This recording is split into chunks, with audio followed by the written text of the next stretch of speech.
but I want to welcome you to Lindworm Cavern for Dragonbane. Let's go ahead and we'll get started. I'm going to turn on some music. This is heroic music, it says. Let me pull up my journal here.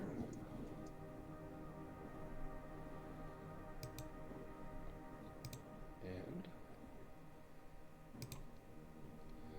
we will get started.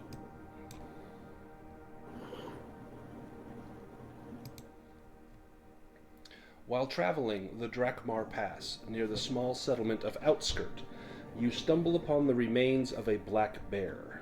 The carcass is nearly picked clean by birds and other opportunists, but the kill appears to be relatively recent. How do you proceed?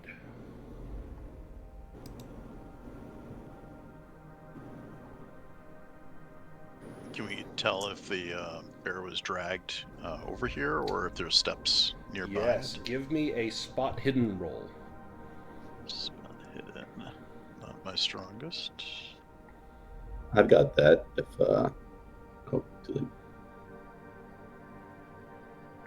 So Kif did not pass that. Do you want to push that roll or let someone else? I'll let someone else, Okay. but I'll probably just shoot out. Like, hey, can someone else take a look at this for me? Yeah, and you maybe point out, looking for tracks. There's got to be something around this bear carcass. yeah. Oh, so it's over.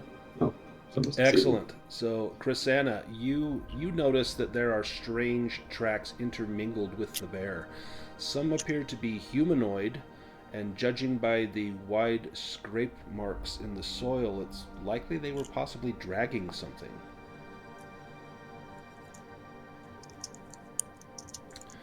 Phineas, using your beast lore, you would know that a bear would likely have a den nearby, most likely in a cave or burrow. So there's a good chance you could find where this bear was living. It's probably not far from here. If someone wants to give me a Yes. hunting and fishing roll, we can maybe find the tracks and follow them. Oh, I've got that. Sure, go for it. Oh, is that a success if you push? Like if it's 12 and 12? Yep. So 12 is a success. So you need to meet Hey. your score or get lower. So according to the chat bar, that is a success. So using your hunting and fishing, you find a trail that could likely be followed. Let me have Baston give me a bushcraft roll as you begin to follow this trail. Surprisingly, not my strong suit here, but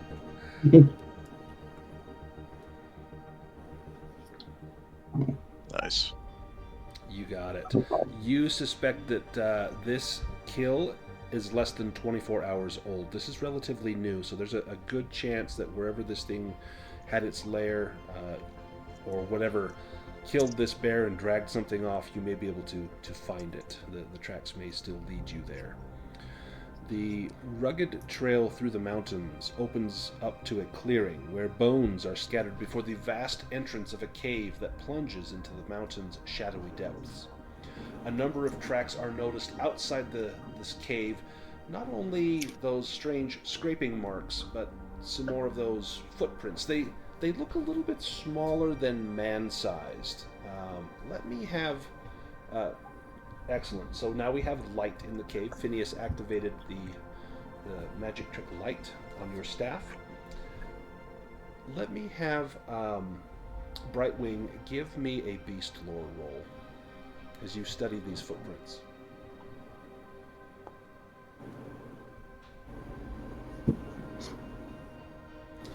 Just scraping by, but Just getting by, but hey, it's better to get it than be one above it. So you determine that these are akin to goblin tracks, but they're slightly different. The texture on the print, you find a really good print, and the texture looks a little bit rougher than a goblin's foot.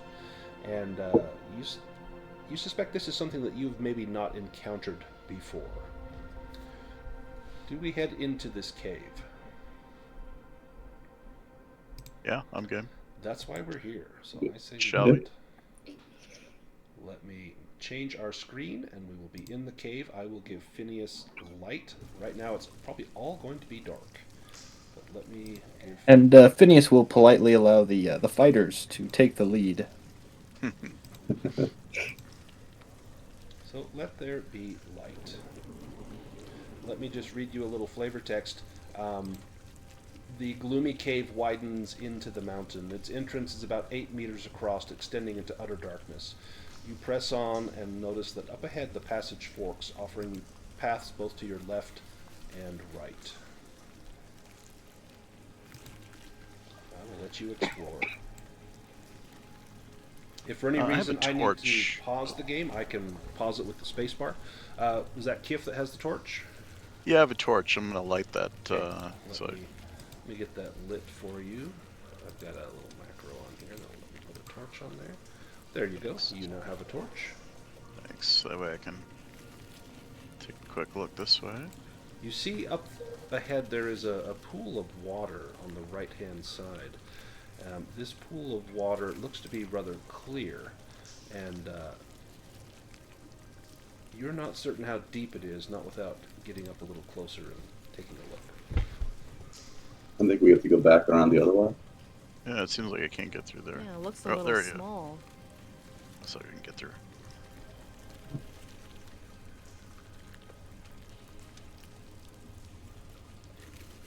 The game just paused. Phineas, you have stepped into a pit trap. No. You must make an evade roll or fall 5 meters, taking 2d6 damage, which can be halved with an acrobatics roll. Give me an evade roll, Phineas. I narrowly place my steps and avoid falling. He grabs the edge of the pit. Fly, you fools, but then pulls himself up. I would like to roll for awareness and see if there's any other traps around. Yeah, give me an awareness roll.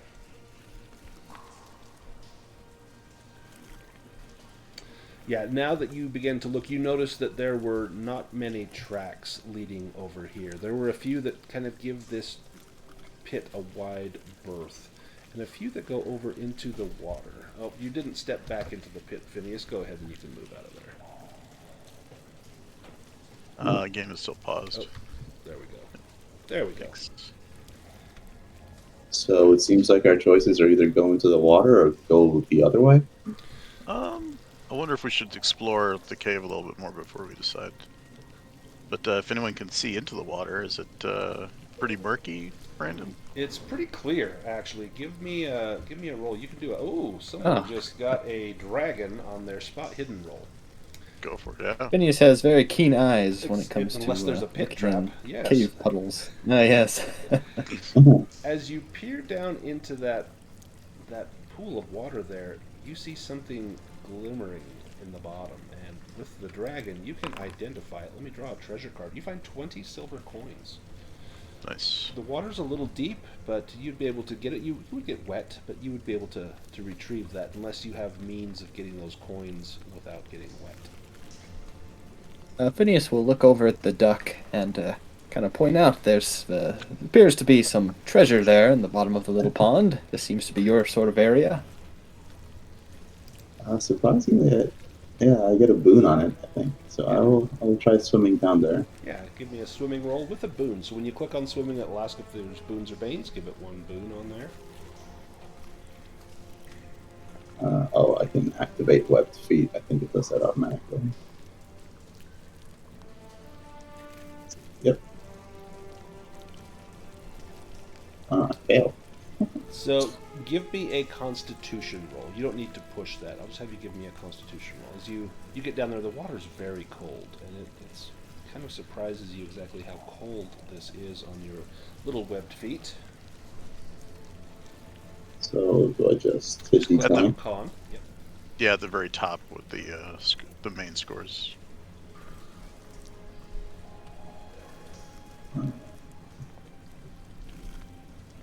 And you got a dragon. So excellent. Cool. So you manage to not breathe in a lungful of water as you dive down, and you scoop up these coins, and you come out sputtering somewhat. Your swimming was not graceful or elegant, but it did the job, and you've got 20 silver coins. You can distribute them amongst yourselves. That would be, 4 silver each, if you want So to. we just Yeah, should we just collect a tally and just go from there? We can also do that if someone wants to carry that, or actually tell you what, I can write it down. How about I do that? So we'll put 20 silver. Perfect.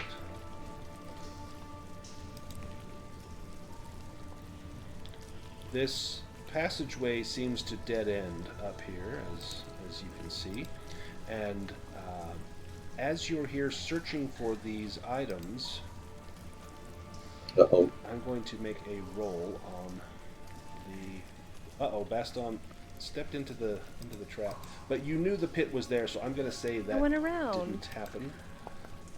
So you can ignore that. But let me see if there's a random encounter here. Let's see, a 5. You hear the screams of someone or something being devoured. You can hear the screams and then a loud crunching and cracking sound followed by whimpers. Everyone needs to give me a will roll to resist fear. So go ahead and click on will.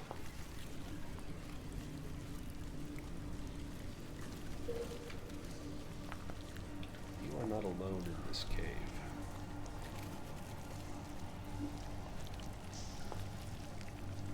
Let's do.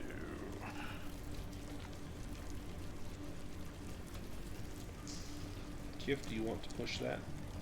Yeah, just deciding. There we go. Excellent. You then hear a sound that reverberates.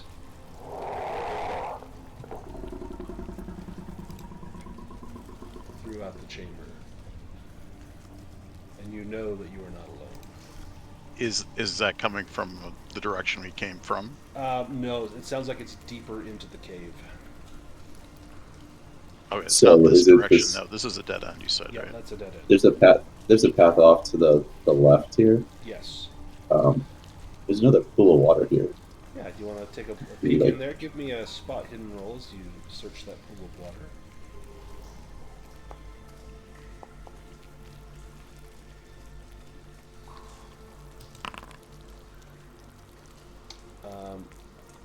There's no secret pass. Let me re-roll that one. Okay, there's a secret vault. Nothing of note. Let me roll that again. There we go. 10 silver coins and a book, the handbook of the master carpenter. The book is waterlogged and severely damaged. However, if someone wanted to take this book and try to dry it out or maybe copy out the instructions, this would give you a boon on crafting rolls.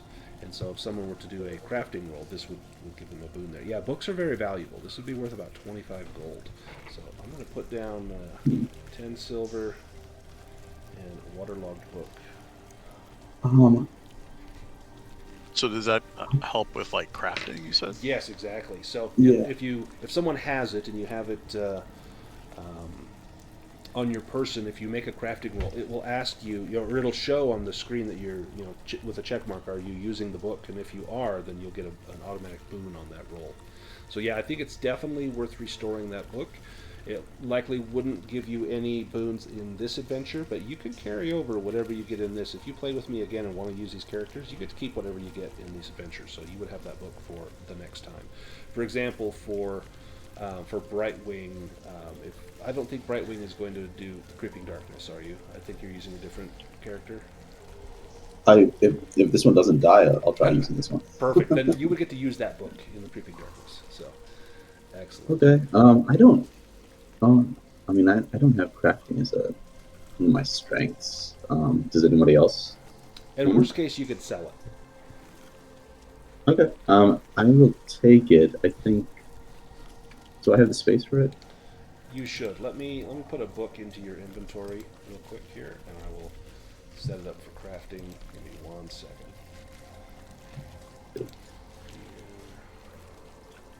Oh, I guess all this other stuff doesn't weigh anything, so I should. If you check the box to equip them, then it kind of negates the weight of them. You've got a book in okay. there. Let me just edit your book so that it says it's for crafting. Oh, that reminds me, Brandon. Yes. The last adventure I'd picked up a sword and a shield, and I still have my old large shield and short sword. Yeah. Is that one? Does anyone here not have Yep. You can give that to someone else if those? they need it. You're welcome to have it. If not, then I guess I could have just sold it earlier or something too. So Right.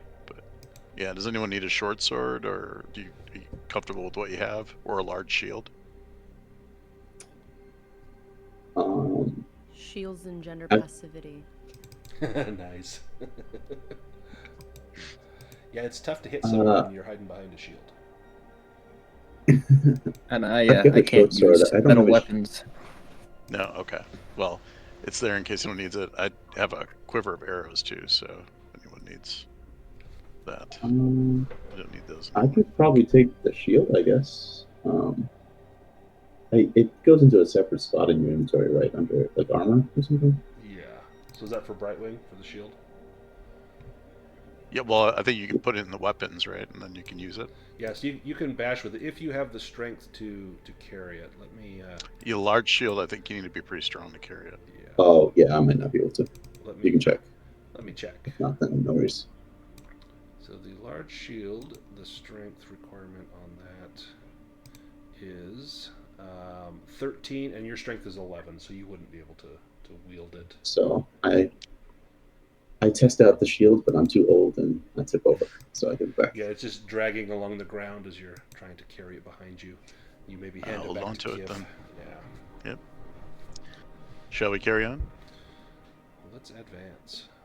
Let me Uh-oh. pause it right there. So I'm going to pause it Heads up, because everyone. Kif just saw something.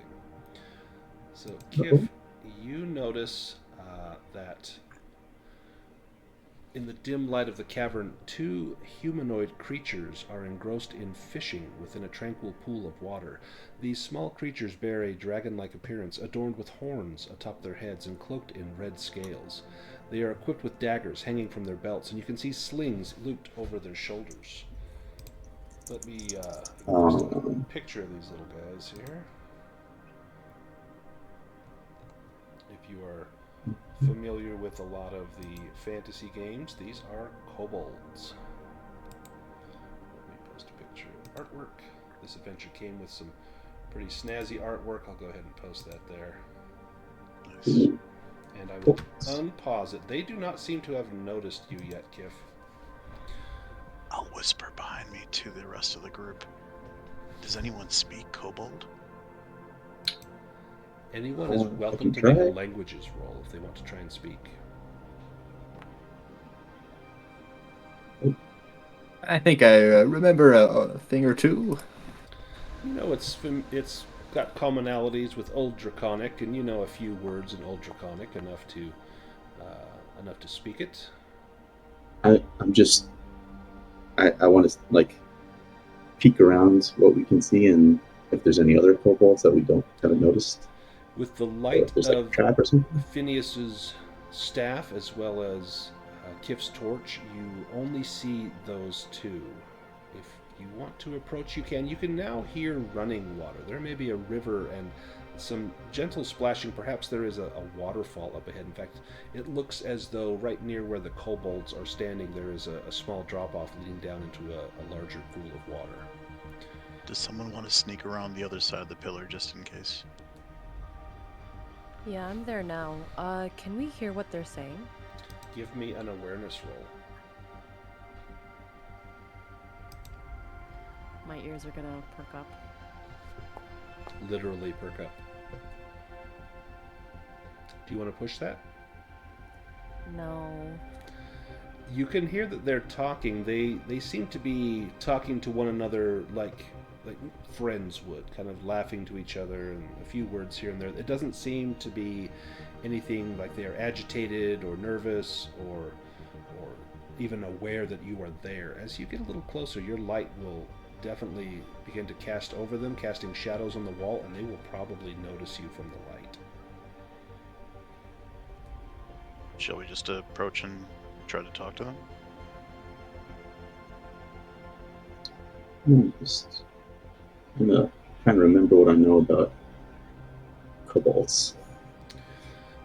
Brightwing, you have never seen them, but you have studied them, and you know that they are rather timid. They are nocturnal, that they do not like direct sunlight, and but that thick clouds or foliage is enough to have them avoid that effect. These ones, you're not sure size-wise because you've never seen one, but these ones look to be a little scrawny. Perhaps these are young, or perhaps not the fierce kobold warriors that you have heard of. But you know that a knife cuts no matter who is using it, and a lucky strike could easily finish one of you. Now right there, we've got the wizard's light is cast over the two kobolds, and they turn, and they see the light, and you see them squinting their eyes, and they pull their slings off their shoulders, and we enter combat. If you want to go to the combat toolbar, it's the two little crossed swords. You will see next to your character's name there will be a hand of cards. Dragonbane uses a deck of cards for initiative. You draw a card, low card goes first. So if you click on that hand of cards, it will draw a card. Oh, let me shuffle the deck. It will draw a card for you.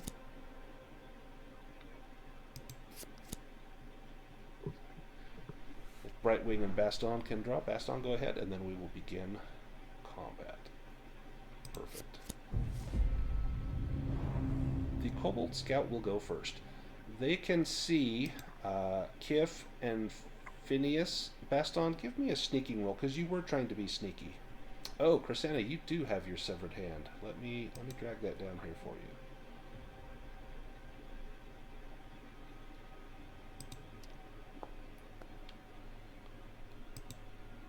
Let me find that. Where did I put that?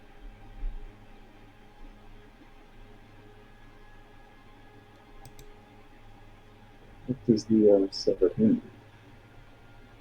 Let me find that. Let's go into the bestiary.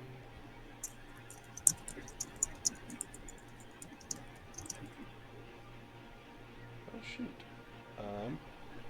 Yeah, sorry guys, give me 1 second. Let me see if I can find that hand.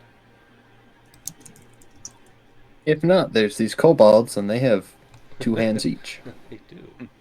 You could always get a new one.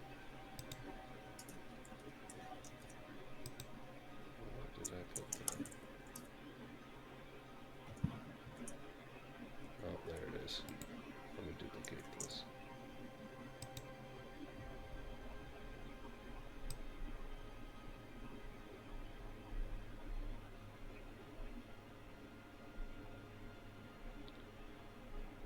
One second.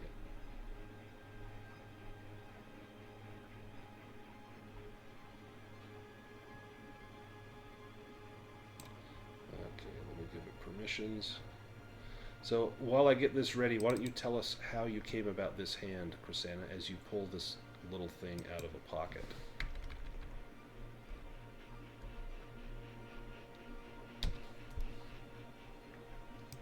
Don't mind my little friend. It's gonna help out a little bit.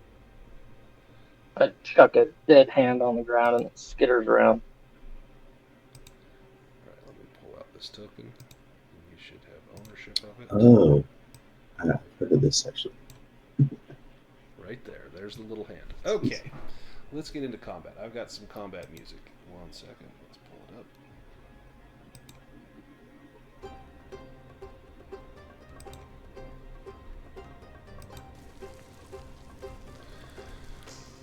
It can see Krisanna and Phineas. I don't think...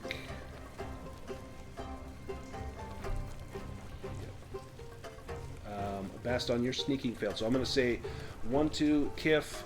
I think I said Krisanna. I meant Kif. 1, 2, Kif. 3, 4, Phineas. 5, 6, Baston. Let's roll the die.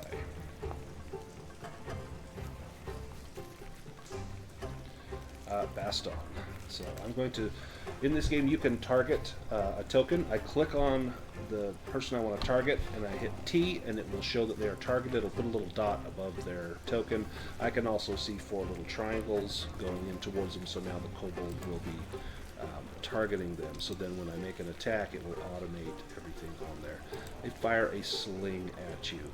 Now, on your turn, you have the opportunity to do one action. That can be an attack. That can also be an evade or a parry. So this kobold is going to hit you, Baston.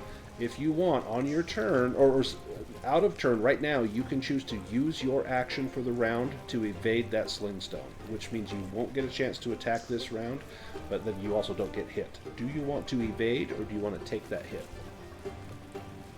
I am going to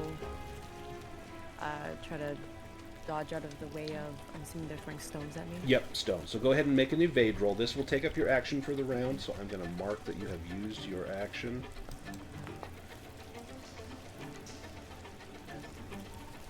And you got it. So let's just see how much damage you would have taken. How much did you just avoid? That was a big hit. So yeah, well done. So now it would have been your turn, but you just used your action to evade. So we go to Brightwing. Now at any point, if you want to swap your initiative cards with someone else and maybe go later in the turn, you have that option. You can even swap with an enemy if you want. So if anyone needs to swap during the round, just let me know.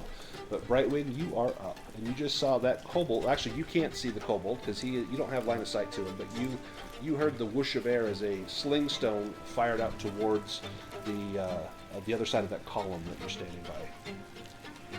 Yeah, I can't see them, and they can't see me. Just I guess we're all going faster than the next football though, so it doesn't matter. What can I do here?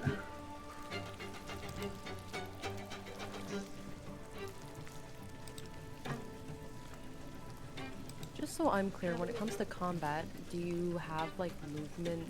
Yep, so you can And move an action? and do an action, or you can do a double move. So your movement is listed on your character sheet. On the main screen, it's going to be on the right-hand side, there's a damage bonus for strength, agility, and then a movement. And that is in meters, and the game uses squares that are each 2 meters. So if your movement is 8, you can move 4 squares. If it's 12, you can move 6 squares, etc. So Brightwing, what do you choose to do? Yes, I'll move in. And you can move through friends, you just can't stay on the same square as a friend. But if you wanted to move through Phineas and see what's going on, you could, or you could swap with like Chrysana or Phineas and let them go first, or swap with Kif. Does one of the warriors want to move up? Yeah, I can move up. Let me have you swap with Kif.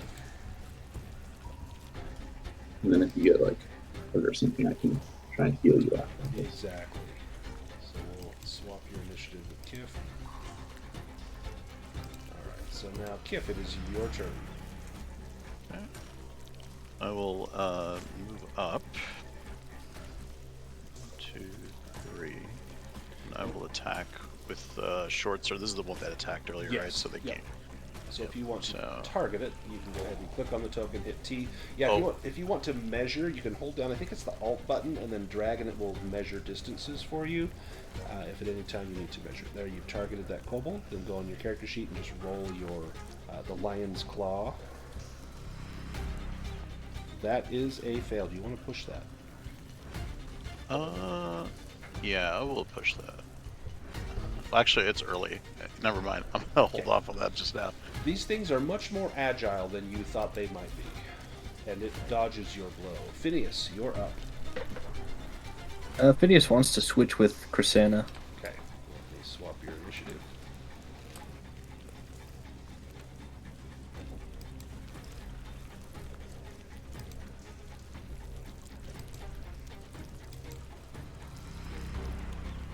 Oh, there's Baston. I was wondering where you were.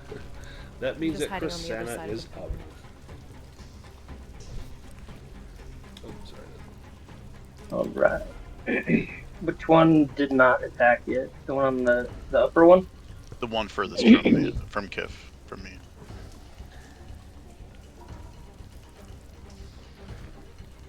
All right. Stealth one. Should be able to get right there. And if you want to target them, Would it count? so you can click I on the can't. token and push The T. upper one, I won't be able to use backstab, right? Right, only the lower one, because the lower one has The lower a one. friend within 1 square. Hmm.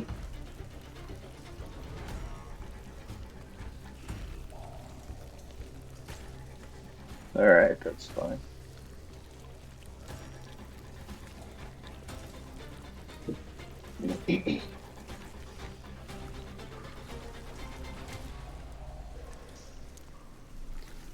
So then Chrisana spends the 3 willpower. This will give you a boon on your roll plus an additional 1d8 damage.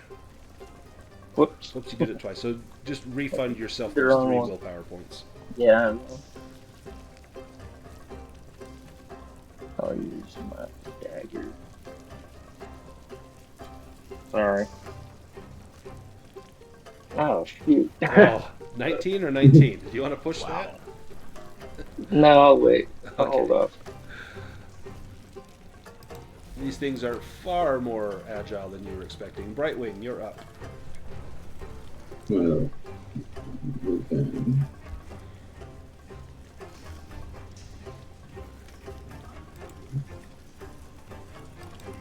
okay.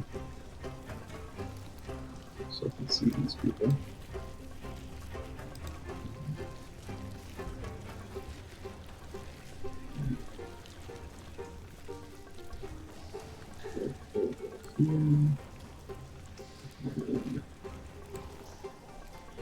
I'm gonna go short sword. I'm gonna go build for smacking people. Let's see. I rolled.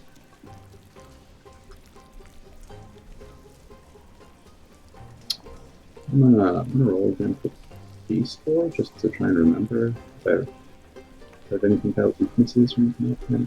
Oh, I guess light, right? Was a weakness they mentioned. Yes, that's what you recall. Yeah.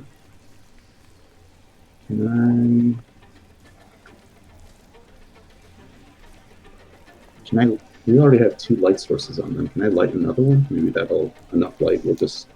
Yeah, have you Blind got them? a torch on your I have a lantern. Oh, you can use your lantern. Give me a bushcraft roll to get that lit during the heat of combat. Okay. Let me get this. Hey! Nice. Alright, let me give you the lantern.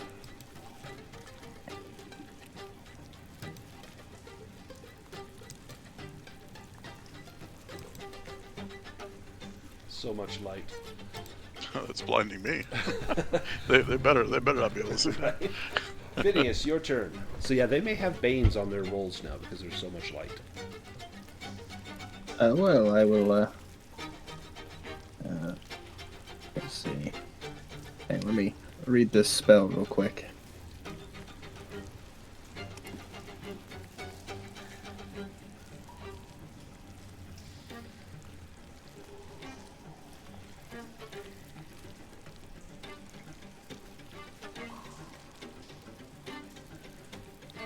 Ah, yeah, so I will use Gust to win. It'll make a cone. I should be able to hit both of them if I do this right. If I come here and push them both off the cliff. Yep. That's cool. So to cast a spell, you need to roll your spell skill, which I think is yours, Elementalism. Yes. And so you succeed, and so now you did power level 1, that costs you 2 willpower points. Go ahead and roll damage, and I think it pushes them a number of meters equal to the damage that you rolled. Is that correct? Oh, Nice. Yes. okay. So they take...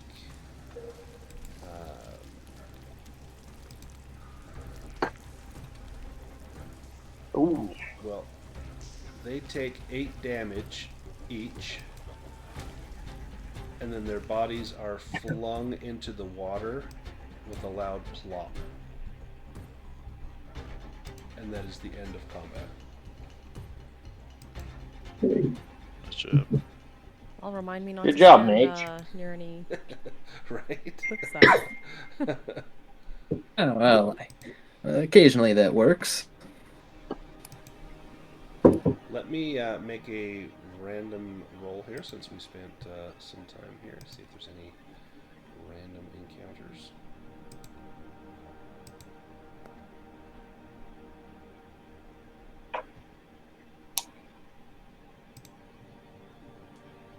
Yes, there are. The gust of wind has caught the attention of something, and as those kobolds go flying over from that, you hear the skittering of something small, and from the roof of the cavern, you see a swarm of little spiderlings begin to crawl down. And Oh. we are going to Watch be behind you, Brightwing. attacked again. Phineas. Let's get this back into combat. Grody. You can go ahead and draw another initiative card. And Hey, Christina, Brandon, you if I wanted to, yeah. if I wanted to buy something after last session, was there a way I could have that? As though you had purchased it before we started.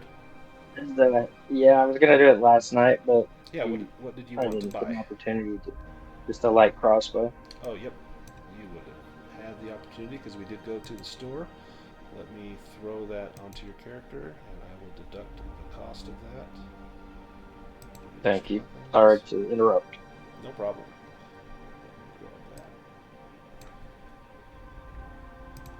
And I will put away the knife and the crossbow. And the crossbow is. And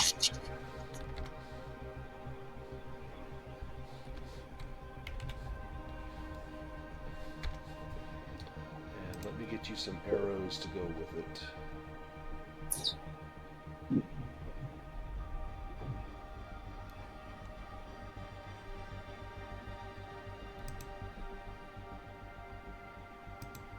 quickly.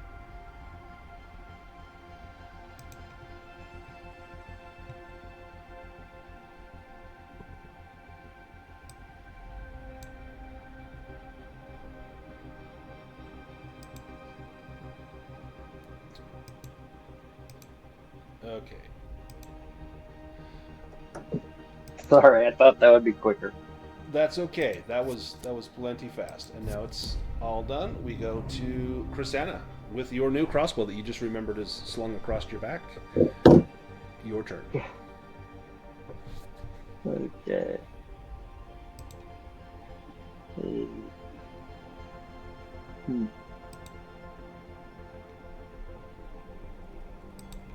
There.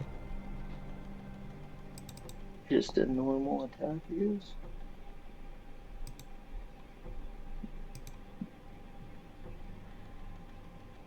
Not gonna push. Not gonna push. Brightwing, you're up No. next.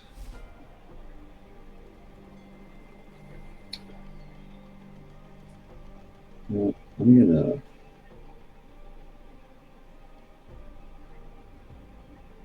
gonna roll Beast Lore, and then I'll decide what happens.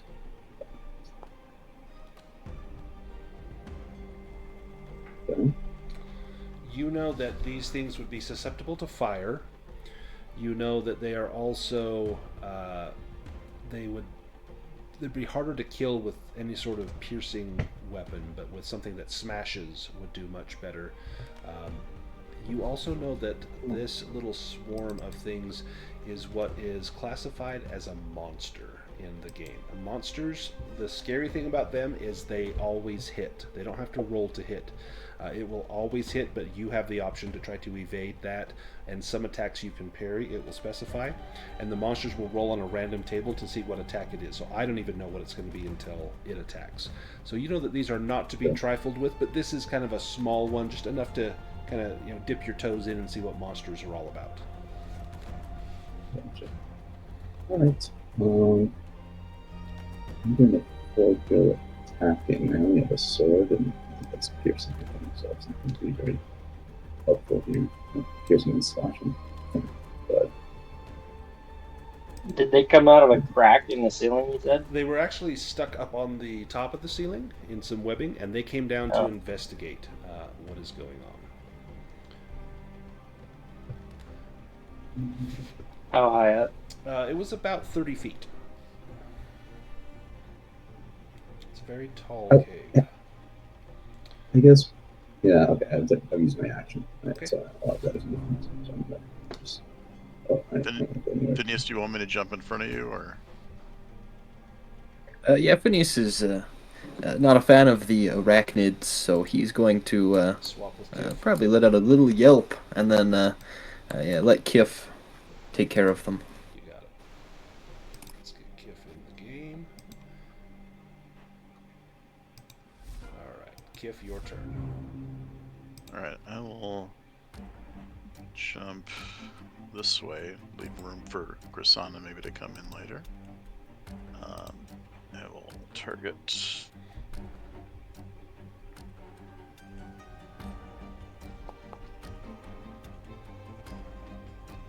Ooh, nicely done. You can go ahead and they will not try to evade this. You can, from the chat screen, you can roll damage. There you go.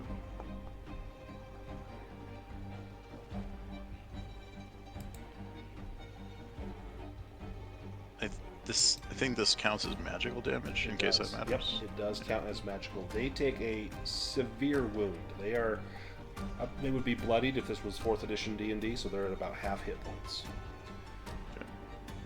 Nice work. And now it's their turn. So I roll a random monster attack. Mm-hmm. Oh, this does not have a monster table. Sorry. I think this happened last time. Let me fix this real quick.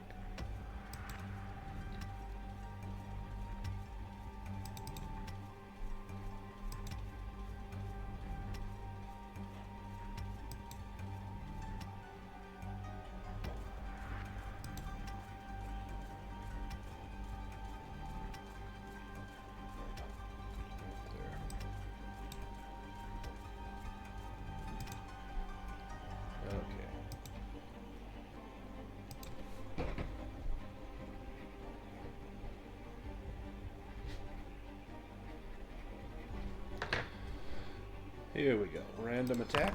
We'll see what it is. Poison Sting. The 8-legged horrors raise their rear ends and attack a victim with a poisonous stinger that shoots out of its repulsive body. The attack inflicts 1d8 piercing damage, and a victim who sustains at least 1 point of damage is also injected with a paralyzing poison with potency 12. The attack can be parried. I'm going to say it's going to go 1, 2, 3 Kif, 4, 5 Phineas, and 6 will be Brightwing. Oh, is it a ranged attack, or? So it can move if it chooses to. Oh. And as the swarm moves. Oh! Look Brightwing. at Now, Brightwing, you have acted, so you cannot dodge or parry. Okay. Oh, nice. Low numbers. Nice. So I'm going to give you 1 damage, and you do not have armor.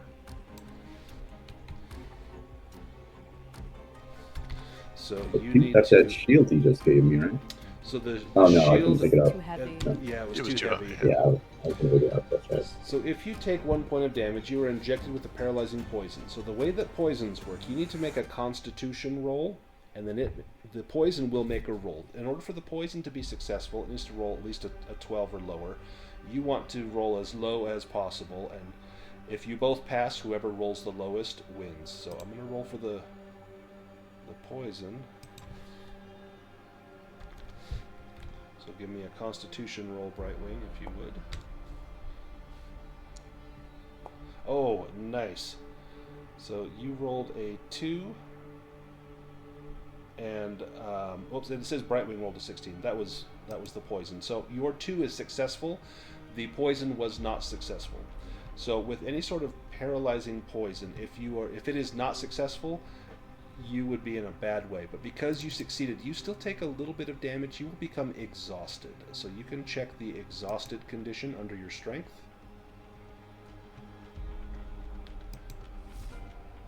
Phineas, your turn. So did they move? Yeah, the spider- so they would have moved.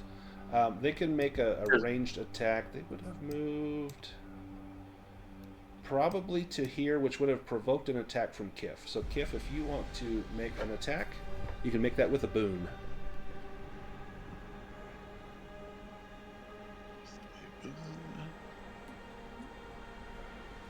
Get him, girl.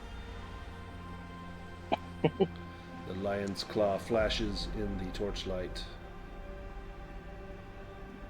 And roll damage.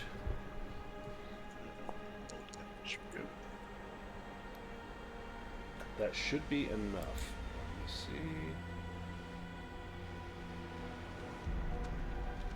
Yes. That is enough. Excellent. And the spider swarm goes down.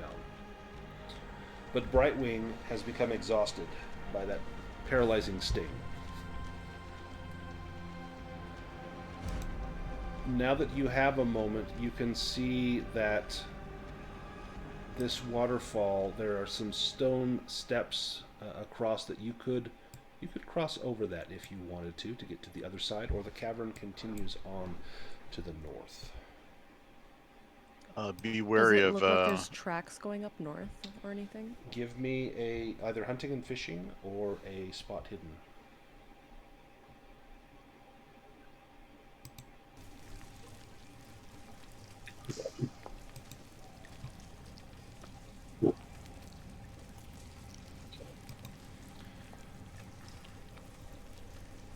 Yeah, there are. Baston, it's harder for you to find these because there's been a lot of movement through here, but Brightwing, you can spot that there's a worn path. There's maybe not specific tracks, but there's a worn path leading northwards, kind of directly in front of you. It seems to go along this bank right here and continuing north. I'm looking down on the ground just to make sure there's no other pits or anything that might be. Yeah, give me a spot of hidden danger. roll to try to avoid that. Okay. Well, I'll try, but we'll see. Nope. It looks Looks clear good. up ahead. You Looks see, good to me. And in fact, you noticed that last time the tracks seemed to skirt around the pit, and so you think maybe if you stay on the tracks, maybe you'd be fine. Okay. I Am I was able to see using which way it awareness. goes around the pillar then? The tracks go along this side, the left-hand Gotcha. side of the pillar. Okay. That awareness was for like to try and see traps. To see tracks, you notice that There there are traps. Oh, traps. Yeah, you don't seem to notice anything around here trap-wise. There's no tripwires or anything like that. Now, Kif, up here you can see that across the river there is another stretch of land. Mm-hmm. Let me just grab the flavor text here for that. Everyone, the cave gets deeper over here. So a lazy, meandering river obstructs your way forward. To reach the opposite bank, you will need to wade across. Take a look in the water. Does I it will look cast like it's... Sorry, go ahead. Heat and Chill, and that will freeze the water so we can walk across it. Oh, nice. Let me just double check that. Oops. Let me see if there's a volume here. It would not freeze the water. It would just make the water. Or, sorry, that was the pleasantly- wrong spell. I meant to cast Frost, not Heat and Chill. That was the wrong There spell. we go. Yeah, frost will drastically lower the temperature. Any water in the area of effect freezes. In the river, this creates an ice flow that you can walk across or use as a raft. Good use of that spell. Okay. So I can just walk across now? Yep, so you can see right here there are some rocks that you could, and that's now like an ice flow that you could easily get across. I'm going to pause it right there because you just saw something. Yep. There are more of those creatures lurking up ahead, and upon seeing your light, you can hear them shout out a cry of alarm, and they are going to attack. Let me drag us all back into combat here. How long does the frost last on the water? I'm assuming it's probably a stretch of time, which is like 10 or 15 minutes. Okay. Yeah, it's a stretch duration-wise. Alright, let me shuffle the deck. And let Got me, more of those buggers over here. let me group some of these so it's not taking so many cards.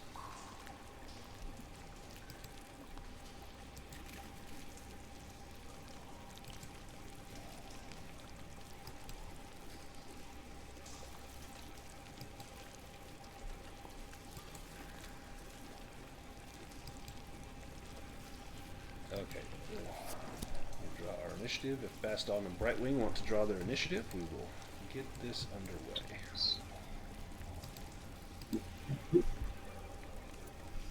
All right.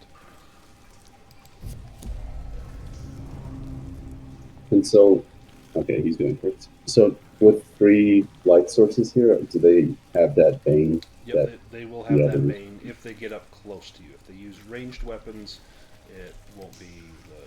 They won't have that bane. This one, seeing the ice, is going to come across with a short sword and crude little metal shield and attack Kif.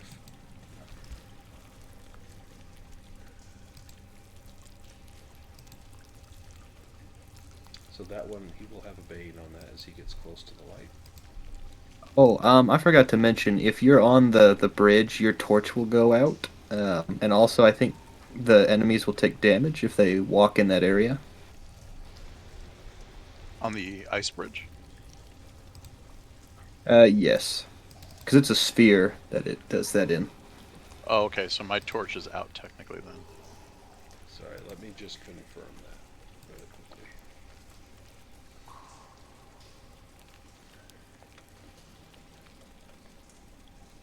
I'm guessing a nat 20 is a demon, which is That's the opposite bad. of a Yep. dragon. That's okay.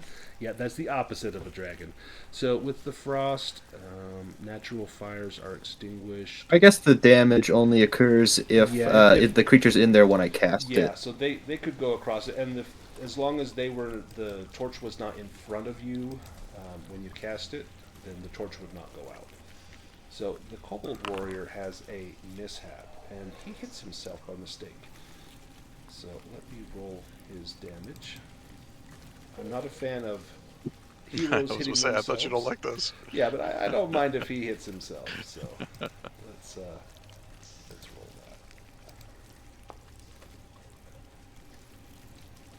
that. Oh, not too bad.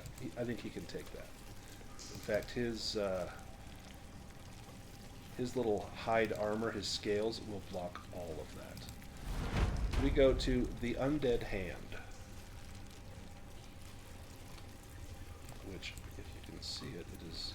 Let me bring him up to Prasanna. There's the undead hand. Yeah, can I switch with the hand? You sure can. Percent. And then I don't have control of the hand either, but fine. Let's see. Let me have you switch with the hand.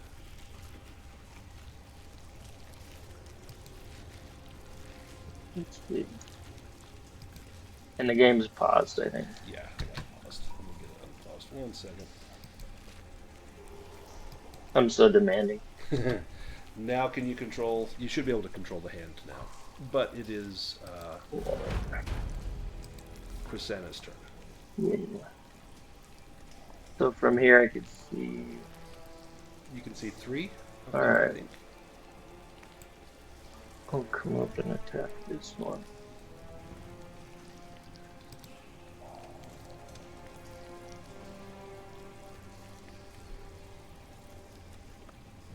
I need to be able to make this automatic button. Mm-hmm. A little macro. And you can do macros on your toolbar. But Oh, okay. that's something for another 12 day. damage. How do you take this guy out?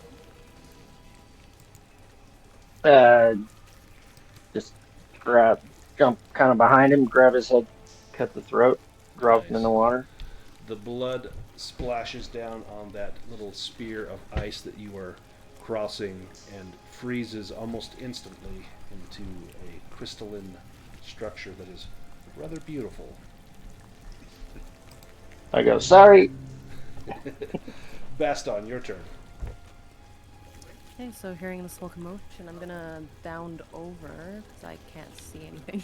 Yeah, and you can move through friends. You just can't stop in that square. So there's no kobolds immediately around us right now, right?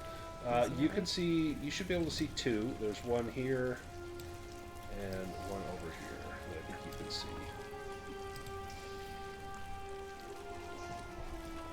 But there's none on the little frozen river. And for the range of weapons, sorry, You have a long is spear. that the... Yes. Yeah. So your it long says spear 4 can. under R? Yep. So that's 2 squares. So from there you could attack this kobold with your long spear. You have reach with that. And for my short spear, it says 36 range. So Is that... that's if you throw it. Okay, so with my long spear, I'm going to try to stab at it. Perfect.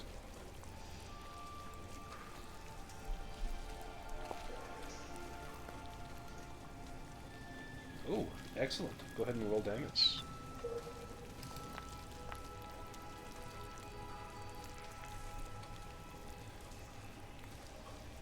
How do you take out this little fellow here? Having been on the back burner for all of these fights, I'm, you know, a little bit bloodthirsty. Let me get on this. And I raise my long spear above my head and just stab downwards right through its body. Nice. Just skewer him.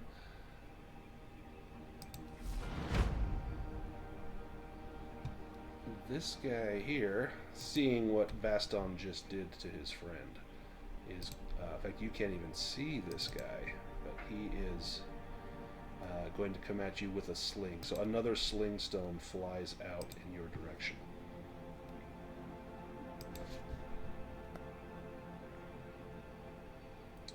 And that's a miss.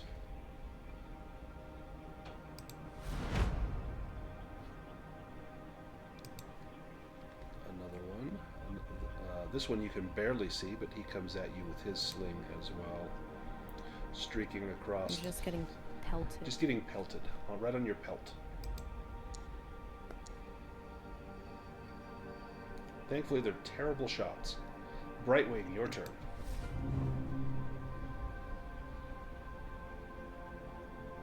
Oh.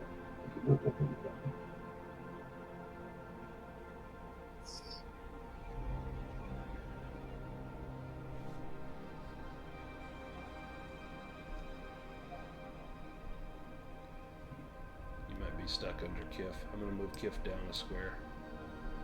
Yeah. I'm just trying to figure out how to access it myself when I was using it.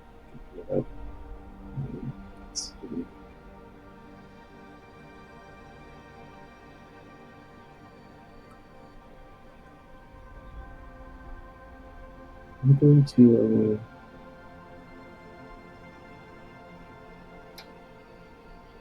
I'm gonna roll languages. I'm gonna see if I can make out what they're saying to each other. Okay, give me a languages roll. Oh. That's what I'm not gonna push it. So Okay. we'll just You've got a little bit of movement left if you want to do any movement. Otherwise, you want to end your turn. just hang out here by the shore. And Kif back. now I can see these other people. Okay. And that's it.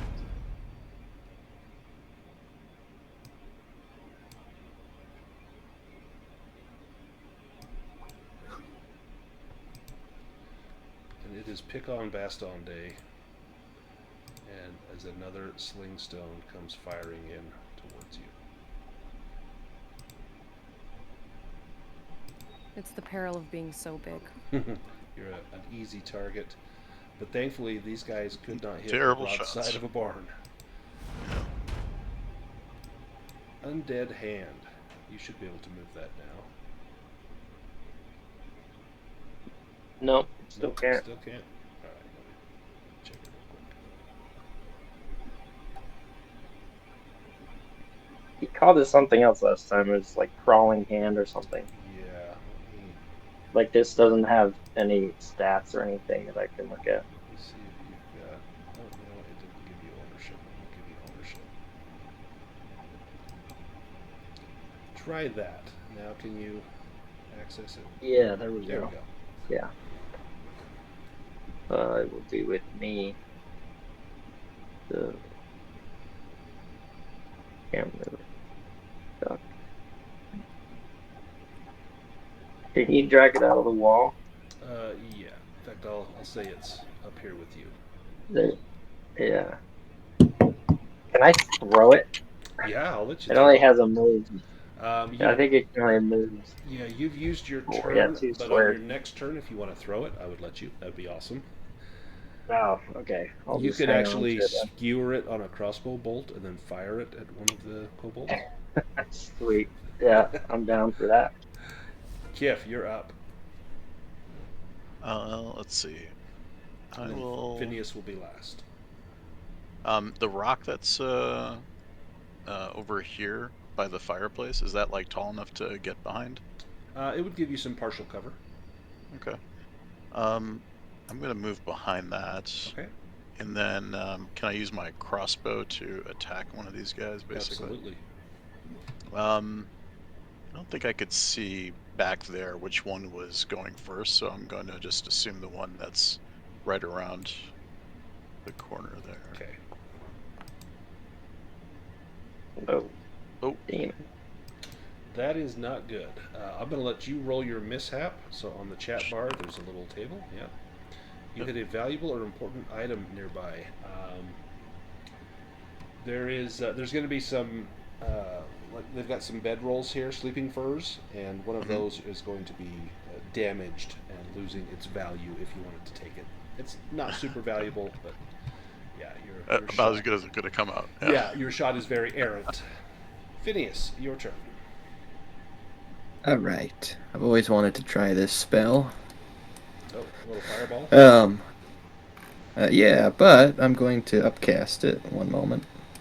If I do it at level 3, then I can target all 3 of them. Yep, and that will cost you 6 willpower points. And you make your roll. Go ahead and roll damage. Yep. Is it 2d6 for each one? So Oh, I think it should be 2d6 for you, so I can just roll another 2d6. Well, I think it's. I can look and see what your first 2 dice were, because what it does is, so it'll either triple your damage, it'll do an additional 1d6 for rank 2 and an additional 1d6 for rank 3, or you can target 3 things and do 2d6. And so your first 2 6-sided dice that you rolled were 2 2s, so it will do 4 damage to each of them. So which is not insignificant. So they are all. No, I've always wanted to try that below one. their half value. So they're all very badly wounded. Put this last one on here. Nice. And we go to round 2. And we start with the Kobold Scout. He will target. He's going to target Phineas with his sling.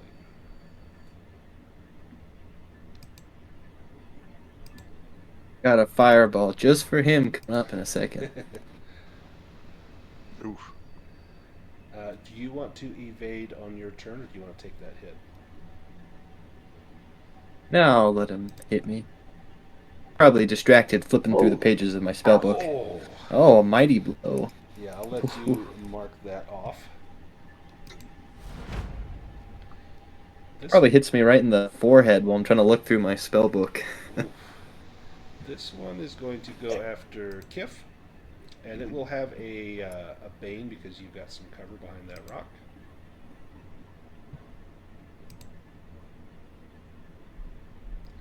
Give him bane.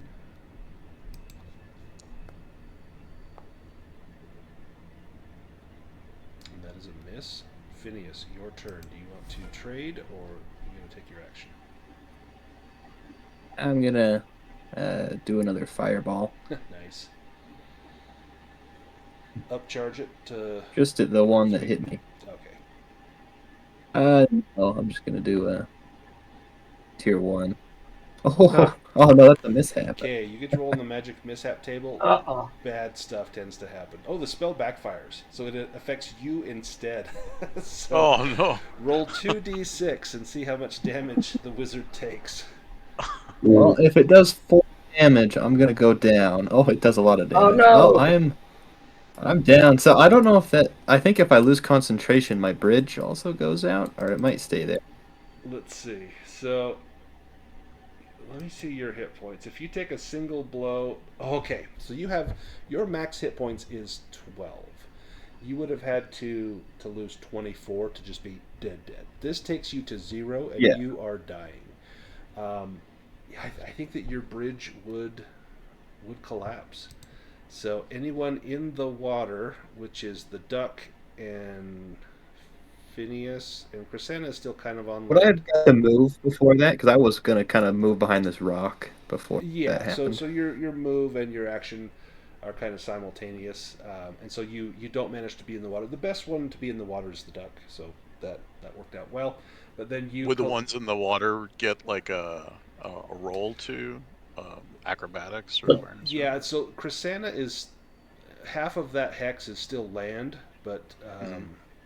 Brightwing is entirely in water. So Brightwing, give me an evade roll. And if you make this, then you can maybe jump over to this little shore square here. Oof. Nope, you are in the water unless you want to push it. Why would he avoid the water? He loves He's it. got swimming. He's in there Yeah. It paddling was just to around, save a We, spot. having a good time. we said it was like Rover wadeable ducky. before, right? Yeah, We just froze it for the. Okay.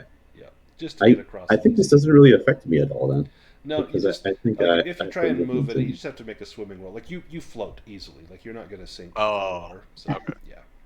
So in fact, it is. Should I make a Brightwing's death turn. roll? At the Do I make yes, a yeah, death roll to yeah. this? End of your turn, you'll make a death Okay. save. And yeah, sorry about that, guys. I guess while I was casting that spell, maybe some of my beard hair got caught in my mouth, and I kind of sputtered on the words there, and it blew up in my face. Literally, it blew up in your face. Undead Hand, do you want to trade with Chrysanna? Yes. And then Chrysanna can throw the hand. Yeah. Let's do that. Let me swap that out. I want to shoot it, like you said, shoot it at one of them with a crossbow bolt and just pin the hand to the thing, Awesome. to You the kobold. spear the hand with the crossbow bolt. Go ahead and fire. Do they all look equally injured? Yeah, they're all pretty bad. They're all down to like 3 or 4 hit points. They've all have pretty severe burns Okay. on them.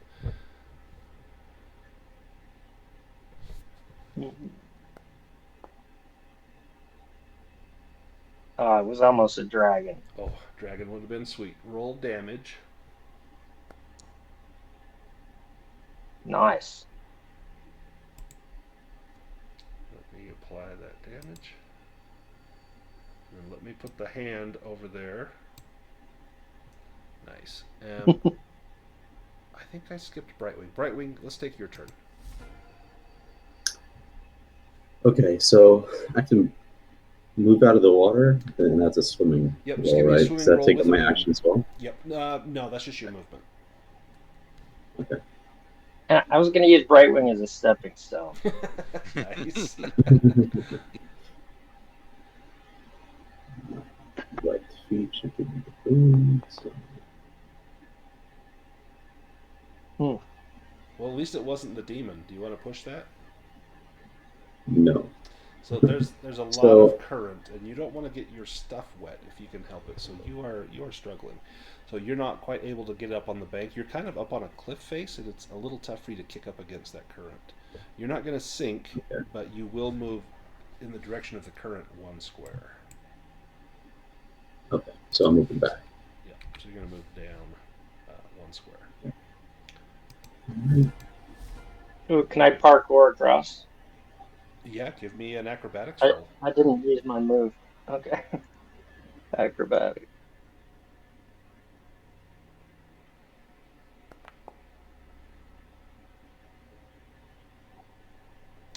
You, in fact, you do. You step onto Brightwing and make it across, and maybe that's what causes him to not be able to scurry up there as you bounce. I go, off, sorry, off as his I head. jump off his head. Baston, your turn. I'm going to, just bound around my party here and stab with my long spear. Nice.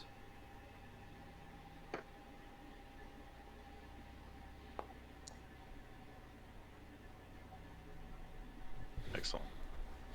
Go ahead and roll damage. Sorry, I also realize I have not been targeting. That's okay. I can still assign. assign the damage. Not a worry. Nice. Yeah, you easily destroy this this little kobold here. Yeah, getting real sick of these things. You got quite a shish kebab going. Yeah, all these are piling up on my long spear. Kif, your turn. I will attack Nice. with my longsword. I'll target you. Yeah, Phineas, we've had twice now where someone by a mishap was turned into a deer. Twice? Twice. Oh, actually, I guess one was not a mishap, but it was someone got turned into a deer because of an enemy. But in our Path of Glory campaign, the wizard tried to cure blindness from one of the other wizards and ended up turning himself into a deer, and then he couldn't talk and couldn't do anything, so it effectively ended him. And Kif, you take out the last kobold with your sword, Nice. ending combat. However, Somebody Phineas help is Phineas. down. Yes. Phineas, give me Yeah. another death save. Okay. Oh, Where the- there we go. Where the Yay! hell's Okay. Brightwing? Well, Phineas is just fine. Roll the d6, and you're up I with get one hit point. Healing can only Nice. take place during a rest, right? Yeah, so let's talk about resting. So in this game, you've got 3 options to rest. You can do what's called a round rest, and you can do one of those, which only recovers willpower points. And you'll roll a d6, that's how many willpower points you recover. You can do a stretch rest that takes about 10 or 15 minutes. You roll a d6 for hit points, a d6 for willpower points, and you can remove one condition. The last option is a full night's sleep, which restores all of your hit points, willpower, and removes all of your conditions. So if anyone wants to do a round rest, you can do one. It just takes 10 seconds. The other one would take a little bit longer. You get one round rest per shift of time, per like 6 hours. You get one stretch rest per shift of time. So really, you've got those 2 options, unless you want to camp out in the cave all night. So if anyone wants to do that, on your character sheet, there are some tokens. I think it's below your willpower. It has a round rest button and a shift rest button. So Chrisana just recovered the 3 willpowers, and it should automate that and put that on there automatically. Does anyone else want to do anything other than a round rest? I probably need a stretch rest. Yeah, so if you want to do that stretch rest, it'll take about 15 minutes. That's about how long it'll take to search this area for loot. So I can cast healing during his rest. That should give him. So It Phineas, should Ooh, give him nice roll. 26. yeah, Phineas was recovered 6 hit points. That was fantastic. So, but So you're Phineas, I'm where also you going to at? use my inner peace ability. okay. Okay. And Phineas is at about half. But with the inner piece, you'll restore another 1d6. 1d6 health, 1d6 hit points. Yeah. So, Ooh, 6 of nice. each. Nice. You're like better than when you started. Jeez. Oh, I know. You're Anyone good at else hurt? rolling high, You're looking but swole. I think you're the only one that Yeah, has taken any damage. no one else got hit, I think. I think, didn't Brightwing take a Oh yeah, hit from the spider? Brightwing got the little poison stinger. Oh, I'm exhausted, so let's see. So if you do a stretch rest, then you would be able to recover a condition. Yeah, I should probably take advantage of that. Well, I'm actually used strength too much. I think I'm just going to go with it for now. And then,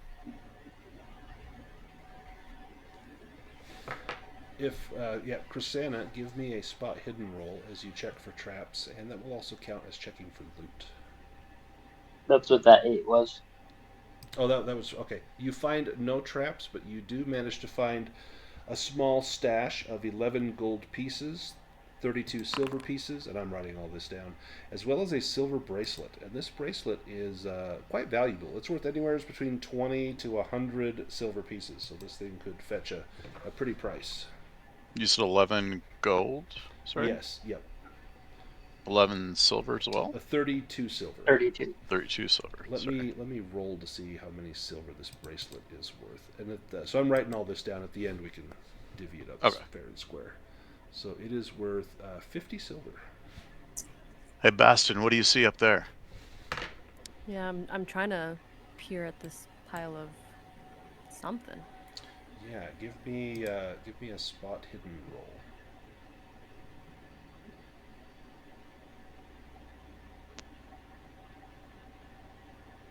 Nice. You find a treasure card. A bottle. Give me a healing roll if you want to try to determine what is in this bottle. And I'm going to roll a secret die. Uh-oh. You know, I don't know much about healing. I know more about hurting. Let me just roll a secret die so that I know what's in here. It looks like these kobolds were peeing in bottles. This looks like a healing potion. You're pretty sure that's what this is. I'm giving it a sniff. I'm just like, oh. It smells wonderful, like Pepto-Bismol. This could be good if someone is feeling a little under the weather. You think this would probably help them recover, or at least get them out of pain. I peered over Bastion's shoulder. Show it to Brightwing here. I'm You like, smell one of your bitter almonds. You know this is cyanide. You know that. Bitter almonds. That's yeah. This is lethal poison. That might be handy to keep around and coat weapons with, guys. Yes. So But not not a healing potion. Not a Save that He's healing. just trying to wrap his mind around it. He's like, it smells so good. How could it possibly be anything bad? You know, dogs lick antifreeze too, so who knows? What? I'm looking. Who wants to take that healing or that healing potion? That poison. Someone want that on their person? Is it can it be applied to a dagger? It sure can. For instance. I think you used that Or to a good crossbow effect just last night. Yeah, you could put it on either of those. Yeah, Bastion's gonna like begrudgingly, but give over the bottle. If But someone at the else same time, wants he's to take holding it. it back a little bit. He's holding it back a little bit, like, but it smells good. Don't eat it. No. Bastion, I'm worried you might confuse it with something you actually want to drink later. Yeah, it's the funny thing is in my inventory I also carry around a small bottle of perfume. So, you know, Nice. in the wrong moment, who knows? Put a dab behind your ears get and mixed up. That seems to be all that you find here. They have very meager possessions. Let me just roll a random encounter here and see if there is anything. This is a 1d10. So the checks that Bastion and that Chrisana did covers everything. Yep, where that's these like guys you're were sleeping. checking the Okay. whole room. Yep. Okay, gotcha. So that is a 9. Ooh, what do we got on the table?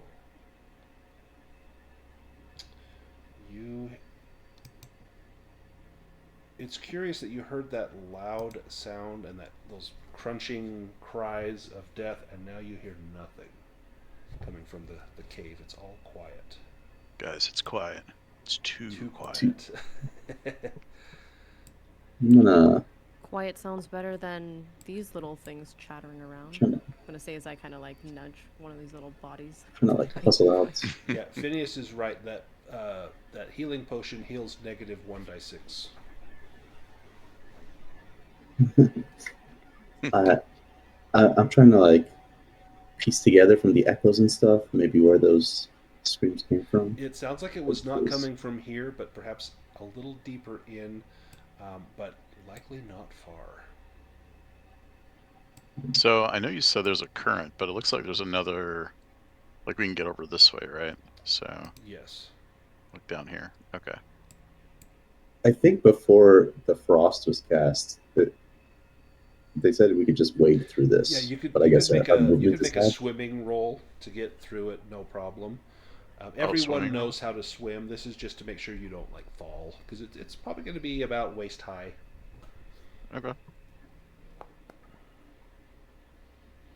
mean, swimming is like low score, so. Bassin is surprisingly bad at everything physical except for fighting. I Well, mean, the for wizard Doc, can I'm do really it. bad at swimming. You know, we Oh. got Phineas Phelps over here, you know, just swimming through the water. And Baston was able to swim, probably doggy paddled, I'm assuming. Does anyone I want to failed. push those rolls? No, it's actually a backstroke. Oh, nice. Well, this is actually the way the current goes, so I'm just going to go with the current, I guess. So Yeah, that's what I was thinking. Is it possible just to go with the current and then just end up on the... yeah, then you could like end up right down here. Right here. If you want to try and take the current all the way down, it's going to be precipitously close to that waterfall. Yeah, I don't want to do that. I'm going to catch myself now.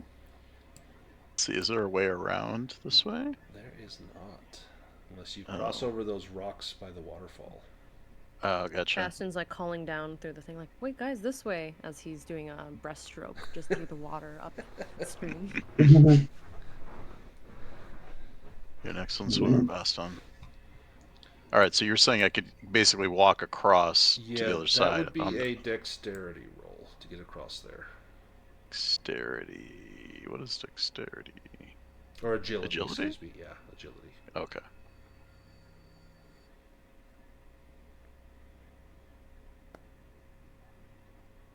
Oh, that I'm going to push. Yeah. This is not the one that you want to fail.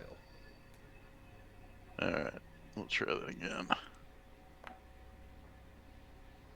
Oh. So what happens? I just fall down? Yeah, you will fall into the water. So falling damage, the way that it works is the first 2 meters, there's no damage. And then if it is beyond 2 meters, then you take half of the distance in meters in d6 dice. So this is roughly a 4-meter fall. So that's going to be 4d6 damage. You can make an evade roll, or excuse me, acrobatics roll to reduce that by half. And because it is water that you're falling into, I will give you a boon on that. So you can give me acrobatics roll with a boon. There are some sharp rocks down there. I didn't roll 2 dice, I don't know why. Oh, because I'm already rolling with you're already it dazed. offset, right? Yeah. So you will take 2d6 points of damage. So 6, and you've got 2 points of armor, so you take 4 damage. Okay. Now, normally with falling, armor does not come into effect, but again, you're falling into water. You're able to kind of cushion the fall a little bit. Okay. Now, from there, this water is quite still, and it's easy to just you don't even need to make a swimming roll to get across over to here, and you can climb up and out of there. Gotcha. Brightwing. Do you want to try to make that agility roll to get across there, or do you want to try your hand with swimming across? Yeah, Baston has a healing potion for anyone that takes damage. Healing potion. You're just a hulking wolfling. It's like, yeah, healer. I think I'm going to try swimming across. And you get a boon because you are a duck. Yeah, okay. Let's swim.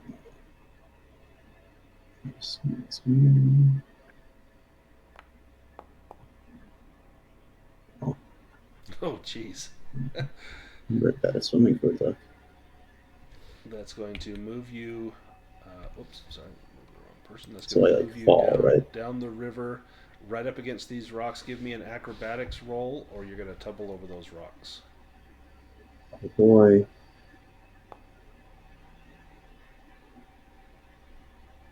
Yeah, I'll push that. I guess I will.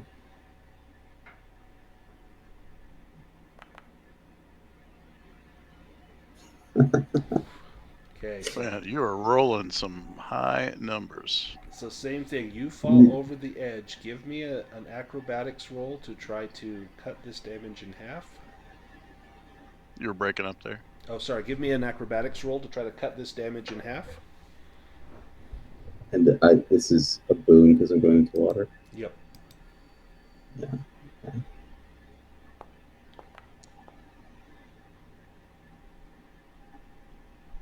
You got it. So you'll take half of this. So we'll round down. So you take 3 points of damage. I'll let you assign that to Alrighty. yourself. And then you're able to get over here to where Kif is and get out of the water. Chrisanna, your turn. You can try to swim across there. You can try to cross over those little rocks right Can next I to the waterfall. have Kif come up, like up this north area, like right here, Sure. and then I have a rope, toss a rope to Kif, like tie it around that rock Yeah. there, And Kif can pull you and then easily across with the rope. okay, thank you, Kif, you're the best. No problem. I definitely had to learn the hard way how to do that. Now, Phineas and Baston, you are still ably swimming, so you could easily make your way over to this shore. Yeah, we're just hearing the sounds of our friends just falling over Falling, the waterfall, screaming, but the Screaming and splashing. yeah, the Wilhelm I just scream. say go up this way.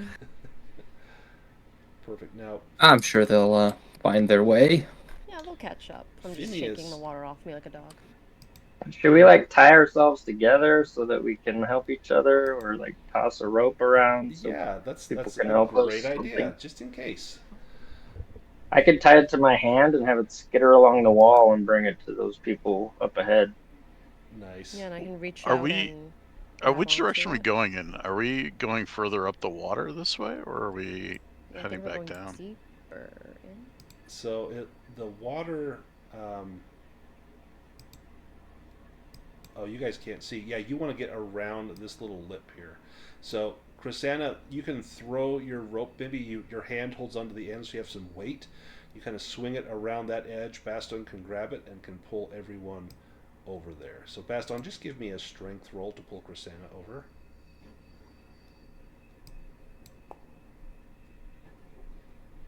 Yay! Thank you. Nice. And then Brightwing steps up and takes the rope. Give me another strength roll, Baston, to get Brightwing over.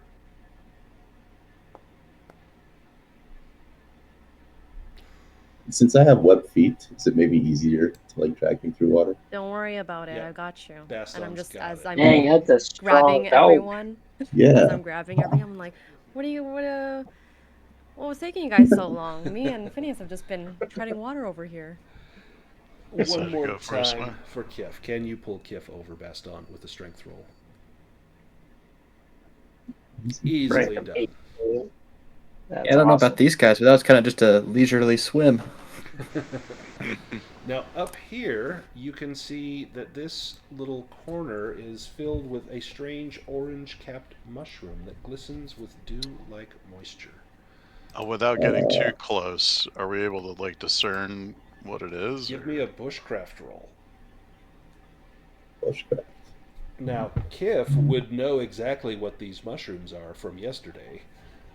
Oh, that's why I was curious. Like, Yeah. are they the same ones? Yeah, Like, these are the same ones. This is where Reginald found them. What do oh, they smell the like? healing mushrooms, correct? Yes. The oh, we definitely want to take these mushrooms, So guys. Phineas recognizes these with his scaled bushcraft roll. He recognizes that these are Dawn's dew caps. Let me post a picture here. Yes, these are quite useful. We should definitely spend a moment to collect some. These are named for their brilliant sunrise orange caps that glisten with dew-like moisture in the early morning. They have short, stout stems that are a warm shade of yellow, providing a stark contrast to the dark cavern floors on which they grow. The moisture collected on the cap of a Dawn's dew cap can be applied to wounds to cleanse and slightly accelerate the healing process. Doing so during a stretch rest increases the number of D6 rolled by 1. Drinking the dew directly can also provide a refreshing burst of vitality, alleviating fatigue and restoring 1d3 hit points. These can be harvested with a bushcraft roll into a bottle or clay jug. On a success, you get 2d6 uses, and a container can hold up to 6 uses. So, now that they have been identified, you will need to try to harvest some. And you said the bushcraft roll? It will be a bushcraft roll. And I'm going Who's to got a let strong- I'm going to let up to 2 people attempt to make this bushcraft roll. Yeah, my Mine's only a bushcraft's 7. Phineas is a 14. Bastion's I a think it's 6, all you. so Phineas, what do you have to put these in? Anything? Well, I don't have a bottle, but could I maybe empty some of the pouches I had for the spell components that I cast my spells with, and then I could just empty one and pack some mushrooms into it? Yes. So that's going to be kind of a small container. I'll say you're able to take half of what you rolled, so you would be able to take 4 mushrooms in that small pouch. If you had a larger container, you'd be able to carry more. But you could get at least 4 of these mushrooms. Let me put them on your character sheet. Brightwing, do you I have should a... have a. If I used the poison and emptied it, would I still have the bottle? Yeah, you could collect. Yeah, just be careful that you make sure you label it correctly. Uh, you could put some Well, of I would the wash it out really the good. dew. Yeah, you could wash it out in the river, and you could put some of the dew is really what you're after. And you could put some of the dew in that bottle. So Phineas, I put that on Okay. your character sheet. Let me put this Since on. Phineas is good at that, can I have him fill the bottle for me and then I'll say you keep could it? put the other 4 in this bottle. So I've got that on Chrisana's sheet. Let me add the quantity. So all told, you've got Perfect. 8 doses of Dawn's Dew Cap. Nice. And then if we use those on the way back out, yeah, definitely make sure we fill up our Stop containers. by. Yeah. Looks like Although, could we fill Kif's helmet them and carry them out in that? Yes, Kif would not be able to use the helmet while it has mushrooms in there, but you could put some in the helmet. I have a Just an idea for when we leave, if Kif's okay with it. I'm totally going for that. Yeah, sure. Go ahead and give me You were saying, another Brightwing? bushcraft roll to collect some for the helmet. And then, Kif, I'm going to unequip your oh, helmet. Although Oh, we I thought want to we were do that doing on thank the you. way out. If Yeah, I you thought we were On going to do the that on way the way okay, out. okay. Yeah. Yeah. Yeah, I do have a sleeping poison, so I guess I could, if someone wants to apply that to their weapon, then I would have an empty vial. But I guess how long does that last? If you apply The something to the sleeping weapon? poison, probably till the next hit, unless it's over a stretch like 6 hours, then it would be dried and not useful. But for at Is least the rest when of the adventure, it would be useful. if we coat a weapon with the sleeping poison, is that empty the bottle or is that like multiple uses? Yep, it would be 1 dose, so that would. Oh, okay. Yep, that would empty Yeah, the so I bottle. guess we could even put it on there right now, and then you'd have that if you wanted. As Yeah, you're if someone wanted to, does someone else have strong bushcraft to practice? My bushcraft is not great. Sounds like it's Phineas. I'm gonna make a roll Well, I for a can random encounter while you're try and picking get a few mushrooms. more.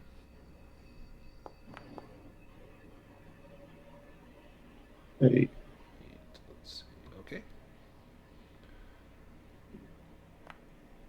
Just up ahead, very near, you hear that sound. It reverberates throughout the lair, shaking the very ground. The sound is enough to demoralize even the bravest heart. Each of you must make a will roll to resist fear. I'm already scared too. With that second bushcraft roll I collect 8 more, so whoever had that sleeping potion, you can collect that many. Nice. So that was that who Brightwing? wants the poison on their? It was Brightwing, but who wants the poison on their sword? I'll put it on my sword. That's fine. So I'm going to put Dawn's dew caps in your inventory, Brightwing, and I'll put down, there was 8 uses of that. Let me adjust that. Perfect. And then I will equip that. And then do I just mark effects like sleeping on Lion's Claw? Just remember that your next hit will be, it'll have Okay. that on there. Let me get rid of Okay. the sleeping poison. Perfect. Okay, let's go back to those will rolls to resist fear. So I see that everyone succeeded except for Kif. Kif, do you want to push that? Yeah.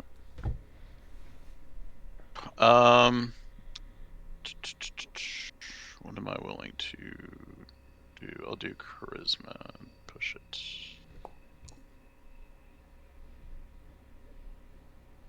Ah, failed again. Alright, let's see what happens. We'll roll on the fear table. Pale. Your face... Oh, this is a bad one. Your face turns pale white as a sheet. You and all players within 10 meters inside of you become scared. So if everyone does not have the scared condition, you do now. Yeah, that's useful. You know, it's the sound itself didn't strike fear into my heart, but seeing Kif, who this whole time has been Yeah, so I'm already pale. steadfast. I'm already pale. You thought I couldn't get paler. Yep. And Just that, a fair warning. I think that gives me a bane on my spells, so there might be some mishaps. Do we want to take some kind of rest here? That Addison's just gonna like move away from Phineas. so you know that danger is very near. This would not be a safe place to rest. You'd have to perhaps go somewhere else. It sounds like that sound was just up outside the range of your light. And there's no way to remove conditions without resting, right? There are some magic Oh spells. no, that never can mind. help. Sorry, that's intelligence. Yeah, there's some magic Yeah. spells that That can do it, won't but affect that's my it. spells. okay. All right, cool. All right, let's go forward. I go timidly across. You sure about this? Can we hear anything else? Or No, was just it that? Is just it the quiet again? gentle sound of running water. So, I'm gonna cast Beast Lord to try and recognize that rumbling. It definitely sounds reptilian. Again, you've never heard it, but based on the description, it is. I'm Oh, gonna pause it right that's there it. because we just found it. yeah. It is a Lindworm. It is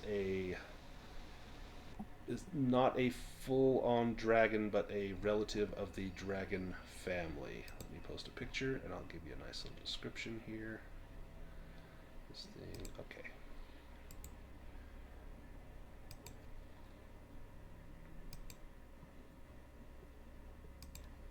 Ooh.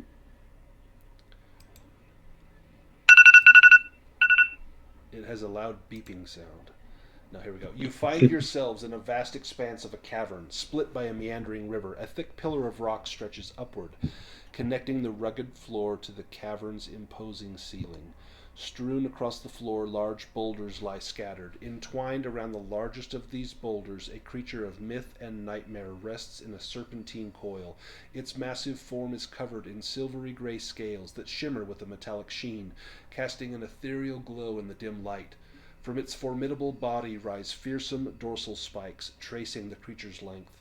Emerging from the upper half of this behemoth are two long, powerful arms, each ending in claws, sharp and deadly as sword blades. Its head, crowned with a draconic maw, houses a set of pure black eyes. And let's get pulled into combat. I'm putting my torch out because I want to get my shield up in my other hand. Perfect. So you drop your torch. Let me adjust that here.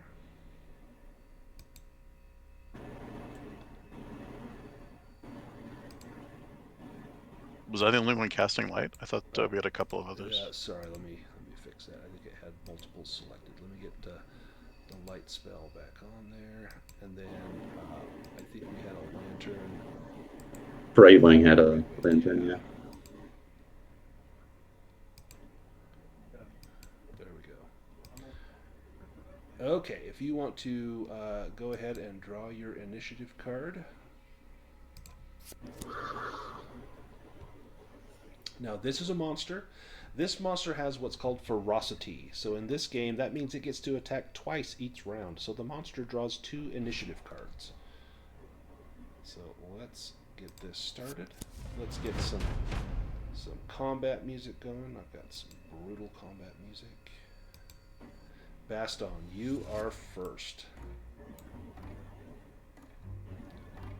Well, You have not seen what is up here, but you have heard it. You maybe saw a flicker for a moment before Kip dropped her torch and her light went out. But you saw the silvery sheen of reptilian scales just up ahead to the northeast. Unpause it here. There we go. Oh, I guess it's I can't see because our There's no light. is behind Yep. me.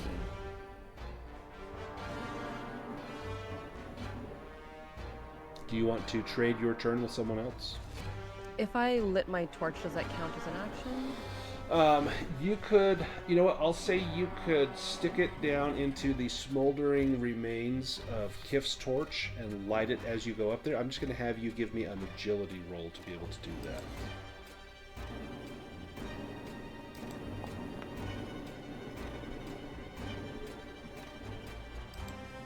Let me give you a torch. Now you can see it. That's well, I'll definitely see it. Nothing to do but bound up to it and stab at it with my spear. And you do have the reach with your long spear, so you could get 2 squares, or at least a square in between you and the Lindworm if you want, or you can get right up into it.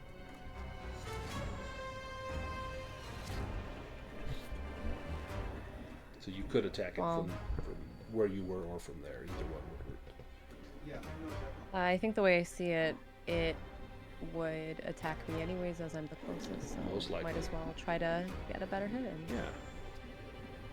Nice. Go ahead and roll damage. Big money. Ooh, good one. Nice.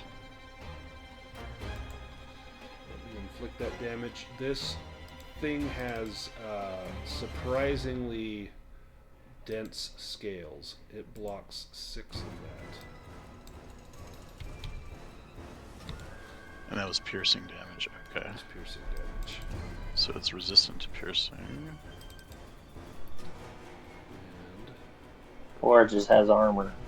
yep, it's got pretty heavy armor. The Yep, undead gotcha. hand's turn. Nice switch with it. Yep. What's that? Do you want to do the same thing where you stick it on a crossbow bolt? Maybe. Yeah. Swap with Rosanna. And now, Baston, you have an ability. You have Veteran. If you want to activate that now, it will cost you 1 willpower point, and then you will lock your initiative, and so you will stay with initiative card number 1. Do you want to do that? Yeah, I will use that. Okay. You can click on that, and it'll ask if you want to use it for 1 willpower, and you can, or just reduce your willpower by 1. Chrisanna, your turn. Excellent. A little backstab. Well, I guess I can't. I can't use that with the crossbow, can I? No. So you can give yourself the 3 willpower back. Alright. I thought I just beat it with the hand on it. Nice. Roll damage. Oh, shitty. It blocks all of that damage, but the hand is now right up here next to it. Get him, boy. The Lindworm. So again, this is a monster, so it will do monstery things. I'll roll for the attack, and then we'll determine kind of who it attacks and where it goes. Hissing roar. The Lindworm lets out a terrifying hissing roar. Everyone within 10 meters suffers a fear attack. Let me see. That's going to be... Whoops. Sorry. I didn't mean to move it. Am I close enough for this? Let me check and see who it's going to be after.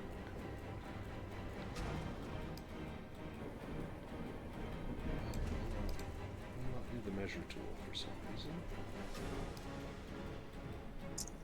If you do control and then try and drag the token, it lets you do the measure tool.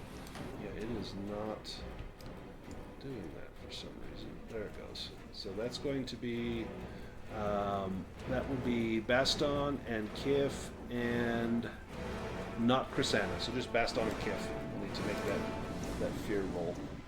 And if you don't make that, then you'll be paralyzed. So Baston and Kif, please give me a will roll.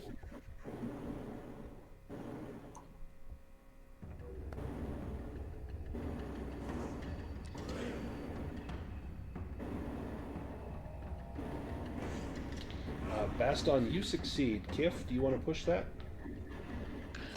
Well, I'm just running out of stuff to pick here. I guess I'll do sickly.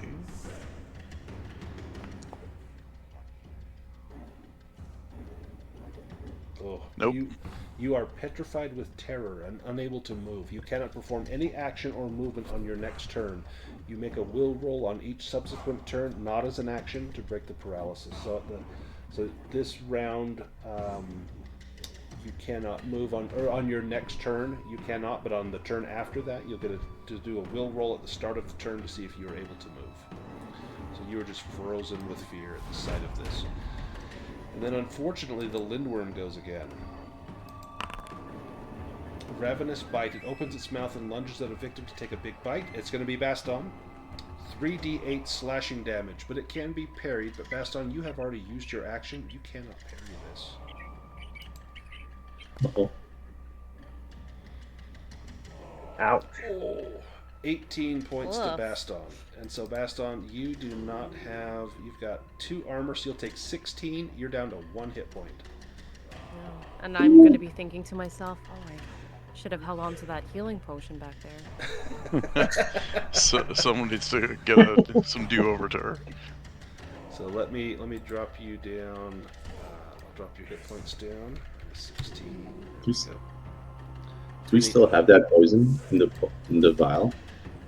It got put on. Yes, we do. Mine is sleeping potion. It's on mine. I don't know who had the poison on theirs. I think. I believe I I'm gave wondering it to if- somebody. Oh, the Chrisana has it. Yeah, I'm wondering if The we could lethal throw poison? it in its. Yeah. Yeah, the lethal poison. I'm wondering if we could throw it in its mouth or something. If it's. Sounds like a beast lord check. Yeah. Yeah, my turn's later. I'll try. Finish. If I can, I'd like to try and cast my frost spell on its mouth so that it can't use any of its bite attacks. Okay, I'll say if you can hit, I'll say that will be the effect on that. I think your frost spell. Let me just eyeball it here.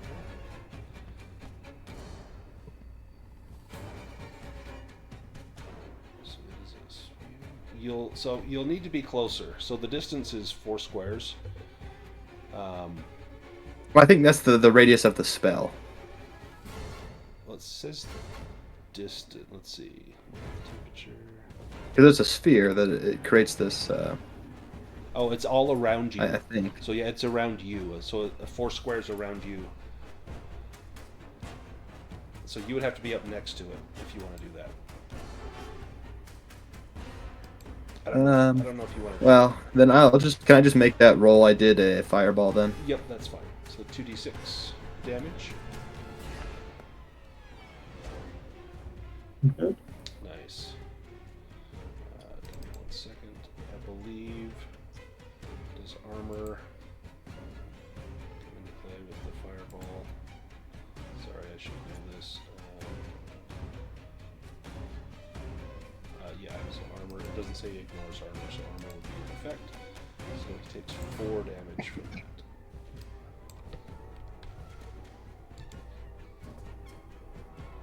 Kif, you are paralyzed with fear and cannot move. Brightwing, you're up. I'm gonna. If it gets a save, right? At the start of the next turn, Kif will get a will roll. You can make it now Let me if you see. want. To me? Yeah. I thought it was the next turn. Well, Okay. but you can. The next turn's coming up right after Brightwing in the hand. So if you want to make it now, you can. Oh, I'll just wait till we know. Okay. I'm just gonna carefully peek around the corner. And once you get, I think, 1 more square up, you'll be able to see it. Yep. Ah, there it is. Well, so no, I don't want to see it anymore. I'm gonna move back. But I'm gonna now that I've seen it, I'm gonna cast Beast Lore. Okay. Just to think about how to kill it. Stuff like Yeah. that. Give me a beast lore roll.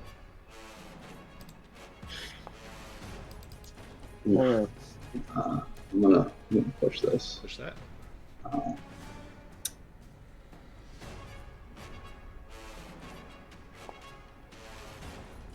No.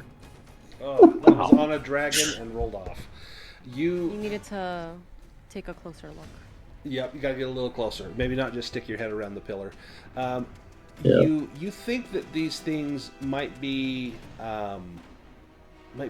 leery of shiny things, like maybe they don't like metal. Most dragons seem to like coins. You didn't see a pile of coins or anything. They're like a horde. Maybe this has an aversion to metal. You think? Undead hand. That sounds like he was guessing. If someone is my shield shiny at all? It is shiny. Okay, so if we can get like light flashing off of it, I think that would be good. So I'll tell you what. So the hand, it's actually not enough to cause any damage because the armor is so great. But I'll say that the next attack gets a boon because the hand is distracting the Lindworm. Okay. We go to the next round. Oh man, I'm pulling horrible initiatives. Lindworm is up first, and then Baston. So Baston, you used veteran, so I'm gonna actually let you go ahead of the Lindworm because you both drew the one card. So Baston, you can go first. Oh, the Lindworm is so courteous after taking right? a huge But chunk out of me. After you. With my 1 HP. I wonder if you just run back to get help to healed or You'll have get to healed make or an something. evade No. roll to get away. Honestly, Otherwise it will no, attack. because we're here, you know? I'm like, Yeah. I have no other choice. Yeah, this Good is a dog. one shot. Go for it.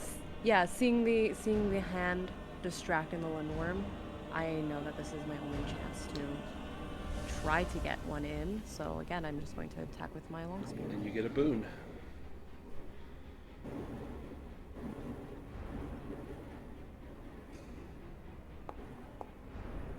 Come on. Nice. Got it. Go ahead and roll damage.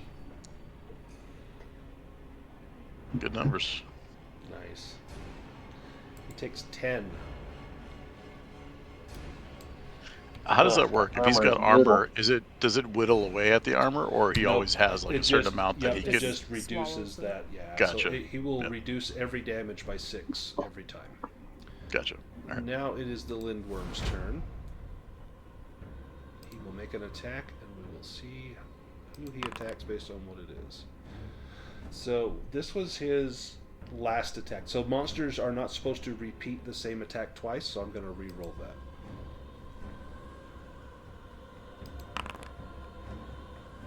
Deadly Embrace. Oh, this is worse. Deadly Embrace. The beast wraps itself around an opponent and tries to squeeze the life out of them. The attack inflicts 2d8 bludgeoning damage and the same amount whenever it is the victim's turn. The victim cannot move or perform actions that require movement except trying to break free, which requires a strength roll with the Bane. Others can help. So you're gonna grab the hand? There's a chance. So I'm going to say... and Kif, did you have your shield out? You did. You dropped your torch to get your shield, right? Yeah. Yeah, I have my shield out. Okay, so I'm going to say 1, 2 hand, 3, 4 Baston, 5, 6, 7, 8 Kif, because it turns out they're actually attracted to shiny things. Mm-hmm. Okay. So let me roll a d8. So 1, 2 hand, 3, 4 Baston, 5, 6, 7, 8 will be Kif. Oh. Okay. The good news is that this will attract an attack of opportunity from Baston. Actually, no, it won't. No, it will. I think it does. I think it does. So Baston, go ahead and take a free attack with a boon.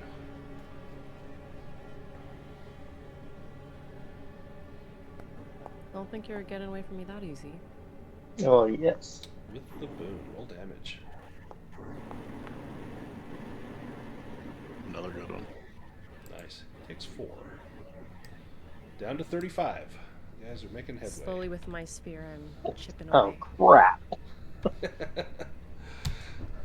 So the last time I ran this, there were only 3 characters, only one of which was a fighter, and it took like over an hour and just about wiped the party, but they managed to do it. You guys are probably going to do this a little faster. But now we go to this thing attacking Kif, and Kif, did you make your will roll? No, I'll do that right now. It's already got a Bane on it. Yep. So failed. Okay. So then, I guess I'll try to push it. yeah, if you want to push I'm running out of if conditions. you do, here. you'll have a chance to evade this attack. Otherwise, it's going to wrap you up. Failed again. I'm never gonna be able to beat that. All right. It is going to wrap you up for 2d8 bludgeoning damage. So 8, you've got 2 armor, so you will take 6 damage if you want to assign that to yourself. 3, 4, 5, 6. Okay. Perfect. And then we go to Phineas, your turn. If I spot like a scale right between its eyes, can I cast light on it and give gain on attacks and stuff? Yeah, I like that. I'll cast light right between its eyes so it'll have more trouble attacking us. Give me. I'm gonna And say then give me a casting would I, roll for to my make sure movement, you can get it on his eyes because it is kind of thrashing around. any chance I could get a boon because it's close to me now? I'm gonna say because it is wrapped up, it's not moving, laterally. It's kind of squirming around Kif's soon-to-be dead corpse. I'll say you can have a boon on that. Nice. Ooh, yeah, take the dragon. So you absolutely do, and distract it quite a bit. Could we say with that dragon the extra effect that maybe Kif is able to come to their senses, seeing a spell or something? You know what? Because it was a dragon, yes. So, Kif, you regain. You kind of snap out of it. Plus, you're having the life crushed out of you is probably enough to kind of snap you back into it. So I will say yes. So Kif is back in the fight. Did you want to move, Phineas? Yeah, I was just gonna ask for my movement. I guess they're being wrapped up, so I probably couldn't give them any of those mushrooms. So I'm just gonna move back Yeah, here. there's a chance you would give it to the Lindworm as well. Chrisanna. Okay. Oh, I need to move the hand. The hand is stuck on the Lindworm. Let me move the hand over here. There we go. What was the rule on applying a poison? So you put the whole dose on like a crossbow and you fire it, and if you hit, and if it does damage, if it gets through the armor, then the poison will have a chance to have effect. Yeah, so it's a free action basically Yep. to apply the poison? Yeah. Okay. I want to put it on my dagger Ooh, nice. and then run up. Let's see. You can do a sneak attack. Yeah, that's what I want to do. I can't get there. Let me see. I'll move it there and there. So that should be a move 2 move. Yep. And then. So yeah, you can move through Bright Wings. That was 2 squares of movement. And then you'll be able to move away. Oh, I forgot. If this is a monster, it won't get. We couldn't do boons on attacks, so could we just say banes or banes on the monster's attack? So we just give us a boon on attacks. Yeah, because the monster doesn't roll. So I would say it gives boons on attacks. So this would be with a double boon for Chrisanna. So I get 2 boons. Yep. Okay. A 2. Yeah, go ahead and roll damage. If it can get through the armor to at least And then- 6. Oh, yes. Okay, so what is does it say the potency of that poison? Was it a sleeping poison or the lethal poison? It's a lethal. I think that the potency should be 13. So let me roll for the poison. So it wants to get below a 13. Oh, it did not. As long as the Lindworm can pass this, what is its constitution? It's going to be a 15. So as long as it gets below a 15, which it does. So it doesn't. It takes 1d6 points of damage because it passed, and that will be the armor won't affect that because that's just added on to your attack. So do you want to roll a 6-sided die, and we'll add that damage to the Lindworm? Oh, no. Why isn't it doing it? Huh. Okay. Oops, it did 2. The first one was a 3. We'll take the 3 then. Perfect. The undead hand. Oh, do you want to move away? Can You said? yeah, can I use like sneaking to try to sort of get out of its Um, notice and sneak away that way? so what you will normally do is you'll make an evade roll, and it's not doesn't take your action. It's just a reaction to try and disengage. And as long as you pass, he doesn't get an attack on you. I'm gonna say you get a boon on that because he is kind of blinded by that light. So boon on an evade roll. Okay. Oh, I also have hard to catch. Is that So that would let you dodge that's an the attack when you have used up your oh, actions. that should be good. Yeah. So now you can continue your movement. So you've used 2 squares of movement. Yeah. I want to go like let's see, 1, 2, 3. Yeah, I should be able to get there. Perfect. Now the undead hand's turn. Or it can't hurt it, so No, but as I long want to as have that. yeah, if it succeeds on an attack, it'll hinder it at least. Oh, okay. We'll try to give an opening to somebody. No. It does not. Brightwing, your turn.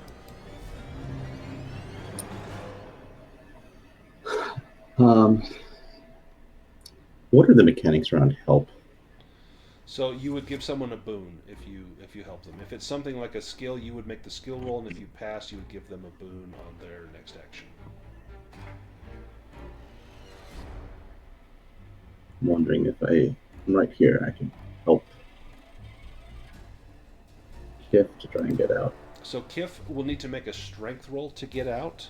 If you want to help, Oh. then that would give a boon to Kif to be able to get out from the coils of that Lindworm. And that just happens, or do I have to roll to get the boon? Normally, depending, it's kind of GM's discretion. I'll say if that's your action, you don't need to roll. That you just kind of grab Kif's hand and start to pull, and so then that will give Kif, if Kif wants to get out of there, a boon on making the strength roll to break free. Is that what you want to do?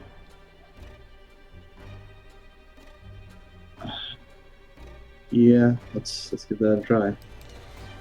The Lindworm will go first.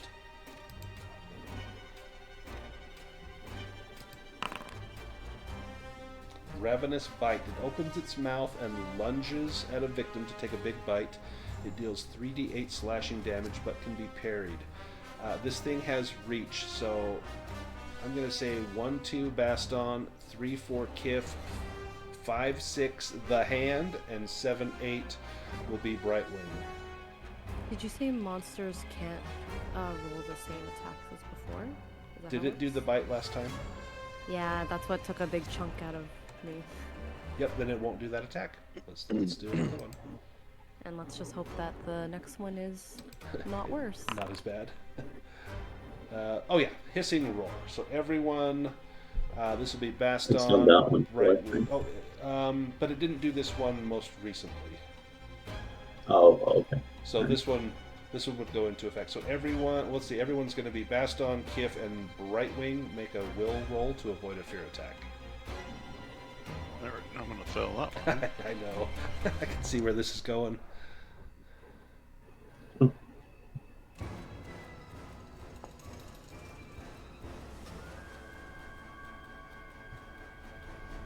Oh, Baston got a dragon.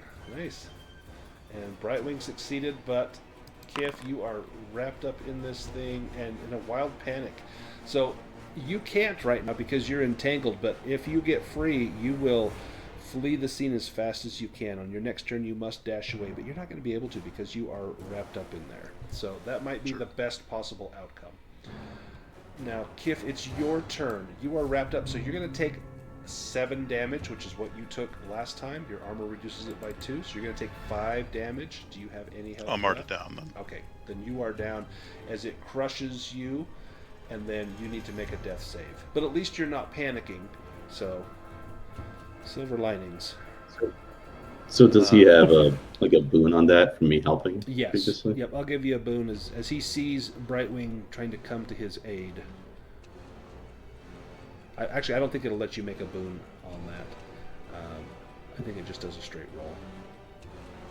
Oh, does it? It's offering. Oh, is it offering for a boon? Yeah, then do a boon if it'll let you. Okay. Oh, but it only does one. Oh, because I already Don't even need it. Didn't need it. Yep. Constitution. Yeah. Got a success.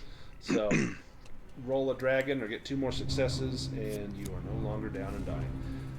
We will get a chance to maybe see the rally rules. Baston, you can go first. Well, my trusty spear has not failed me yet. Finish it.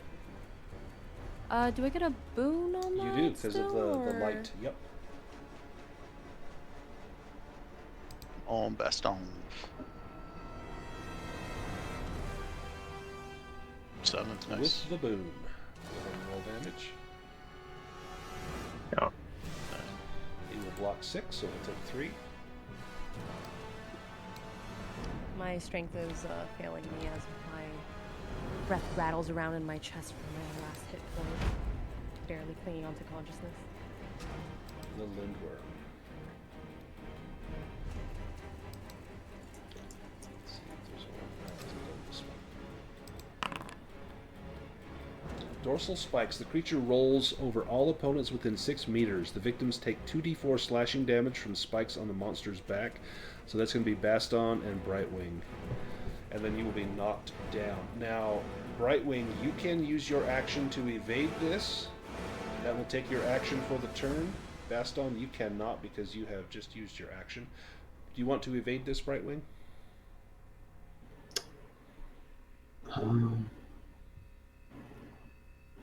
Yeah, I'll give that a try. So Baston, you take 3 damage.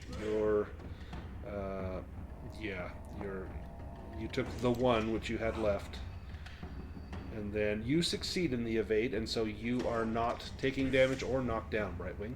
But that does take your action. We go to Kif. You have an option here. You can try to rally yourself. So rally is when you're making death saves, someone else can rally you with a persuasion roll, or you can rally yourself with a will roll with a Bane. If you do, you get back up on your feet and you can take actions, but you're still making death saving throws. You can still die, but it's just kind of your last hurrah.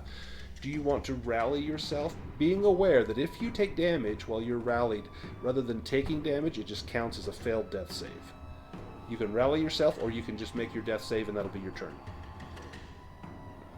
Well, I'm sorry. So I have to roll a will if you want to rally yourself. Yep, that's a will roll with the Bane. If someone else tries to rally you, they just make a persuasion roll.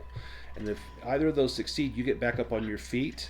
That's your action for the round. But then next round, you can attack, you can do whatever, but you are still making those death saving throws. You're kind of your last ditch effort. If it's a will save with the Bane, Is that mean I get 2 Banes because I'm already scared?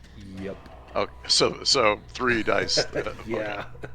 So that's just not going to happen. It's most so likely I'm probably not better gonna off just doing a death roll. Yeah, because if you take damage, that just counts as a failed death save. So, and then you may make your death save and fail that one again. So go ahead and make your death save. Yeah.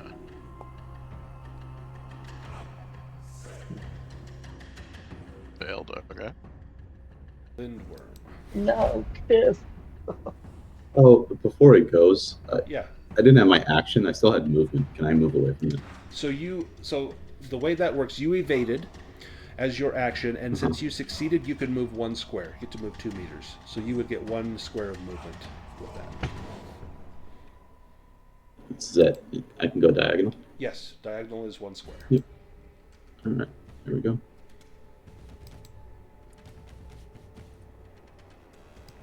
Yeah, thanks. Devouring attack. The beast swallows an opponent whole, inflicting 2d6 bludgeoning damage. The victim can keep attacking the Lindworm from within, where it has no armor rating. But for each round spent there, you take d6 damage. On their turn, and armor has no effect. You get out once the Lindworm is dead. Baston is down and dying. Kif is down and dying. It's going to move. I'm going to say 1, 2 is Brightwing. 3, 4 is Phineas. 5, 6 is the hand. So there's a chance it just swallows the hand. Come on, hand. Ah. Oh, So that was Phineas. Phineas, do you I want think to evade Brightwing will that? get an opportunity attack though if he's gonna do that. Yeah, so if Brightwing, well, no, because he is still next to Brightwing. He never wasn't next to Brightwing. So that would not be an opportunity attack from Brightwing. But Phineas can make an evade roll if you want to avoid being eaten. Do you want to push that? Can Baston make this? So Baston is dying. I'm dying. Oh, that's right. But Phineas succeeded. No. And you jump out of the thing's mouth just as it is lunging at you. Chrisanna, you are up. Jeez, this is looking bad.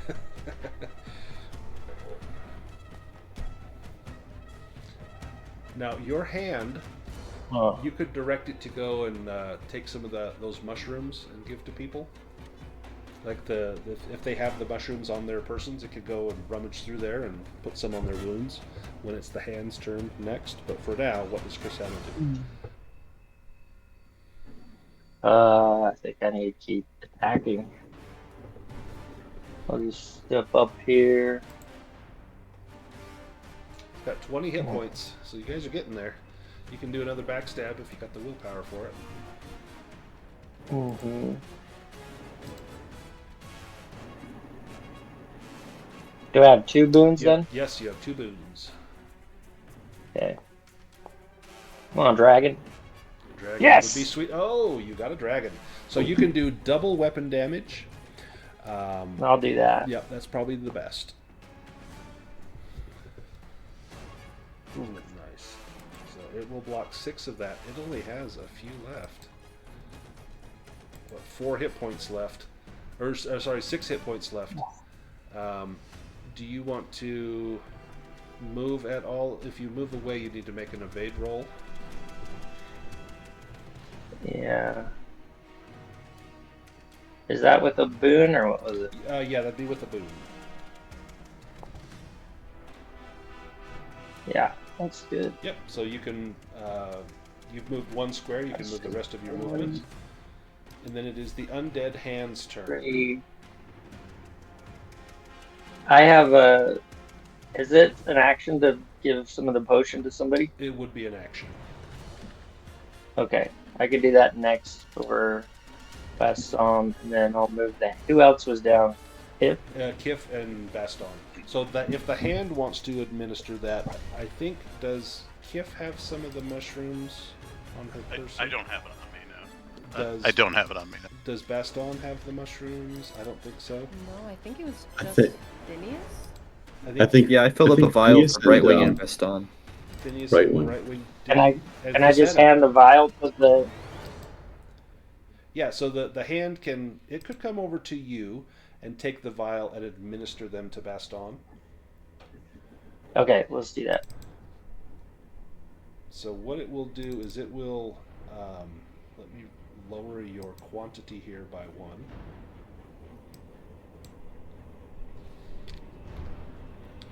So you've got 3, and then this will, can be applied to wounds, alleviating fatigue, restoring 1d3 hit points. So let me roll to see how many hit points Baston recovers. Yeah.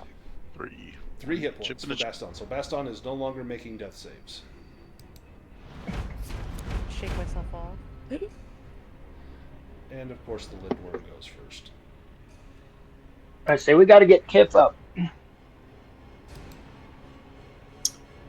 Does that locked in initiative for Baston? Does that stop once? I was Say how the did most I Yeah. get to 9? So yes, and that's the veteran ability, would cost 1 willpower point each round, but since Baston went down, that ended. Okay. Claw attack. It rakes at 2 opponents within 2 meters of each other.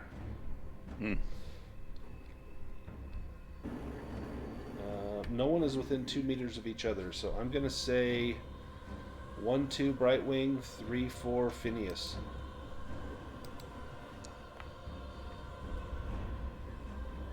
Brightwing, do you want to try to evade this? Otherwise, you'll take 2d8 slashing damage. I don't think they could survive that. You have to evade, I think. Yeah. Alright, here I roll.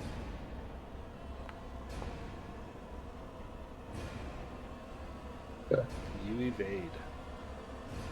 Undead Nice one. hand. Can it get to Kif? It sure can. I will Okay, I can't. reduce your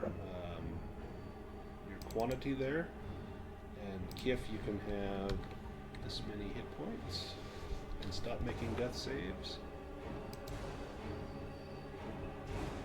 2 hit points for Kif.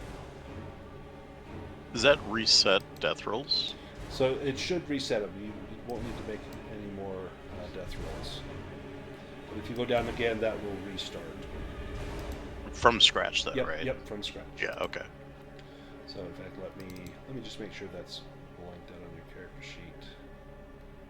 I just did. Oh, you did? Okay, It perfect. didn't automatically do it. That's why I was curious. Perfect. Chris Santa, your turn.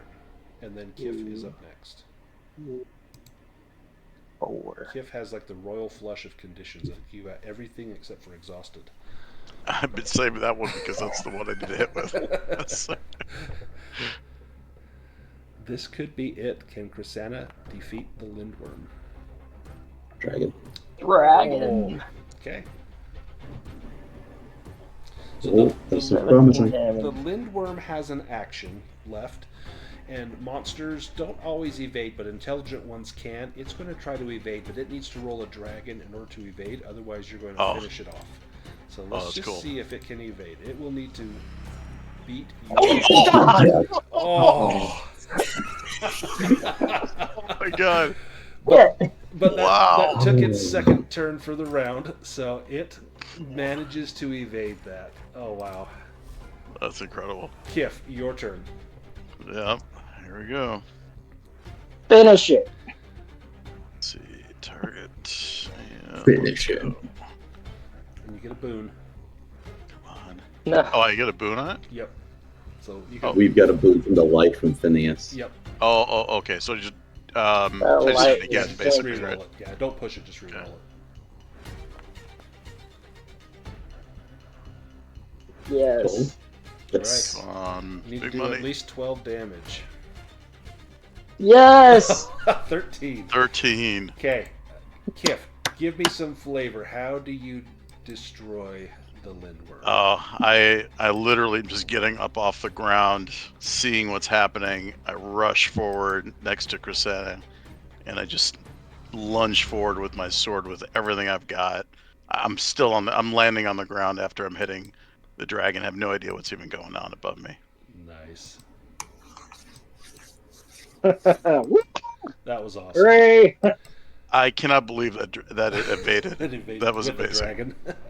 5% chance, and it got it. All right. Well, all that remains is whatever is over to the left, which is probably its treasury. And I'm not going to have you make rolls to get across the water.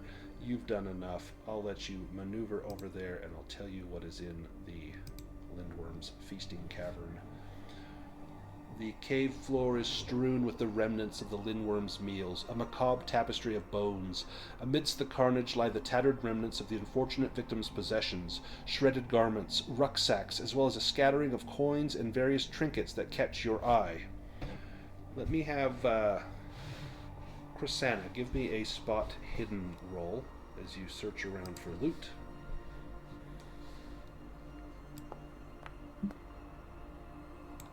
Oh. I got it.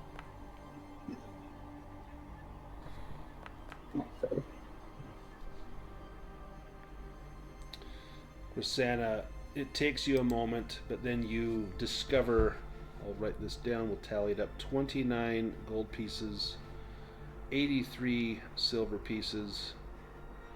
There's a broken spear, there is a large shield, there's a very nice short sword. This looks to be mastercrafted. A mastercrafted weapon. The strength requirement is reduced by 3, the durability is bumped up by 3, and it is worth 10 times the normal value. So this was definitely something worth taking back, even if you just sell it. And then there are 3 treasure cards worth of treasure. Oh, 70 gold. Oh, and let's see, Chrisana, one of these was a poison dagger that you nearly stick your hand on. Give me an evade roll, or get stuck with this poison dagger. Can I use hard to catch? Yes, you can. There we go. Nice. And so this dagger's kind of stuck in the pile of gold. As you're scooping it up, you feel it kind of slip between your fingers, and you know that narrowly pricked your hand and could have been really bad. Who would like the master-crafted short sword? Someone that couldn't normally carry a short sword because of their strength requirement would be able to carry this.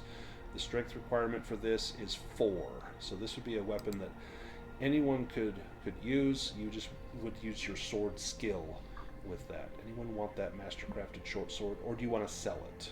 If you sell it in town, the value of that thing is 80 gold pieces.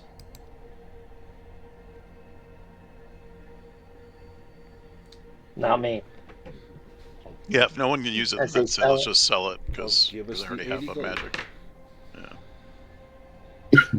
You have cleared the Lindworm Cavern. Your pouches are filled with gold and treasure. On the way out, if you want to make one final harvest of the dewcap mushrooms, I'll let one person make a bushcraft roll to see if there's anything left worth harvesting, and we can put it into Kif's helm as we walk out and head back to town to sell all the loot. Who wants to make that bushcraft roll? It's gotta be Phineas, right? I think Gotta be Phineas is Phineas. probably the best at this. Yeah, I can try that. If I take my time and do it carefully, can I get that with a boon? I'll say yes.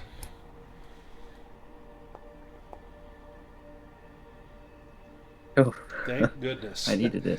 Roll 2d6 Huzzah! to see how many mushrooms you get, and then I'm going to put these on Kif's character sheet.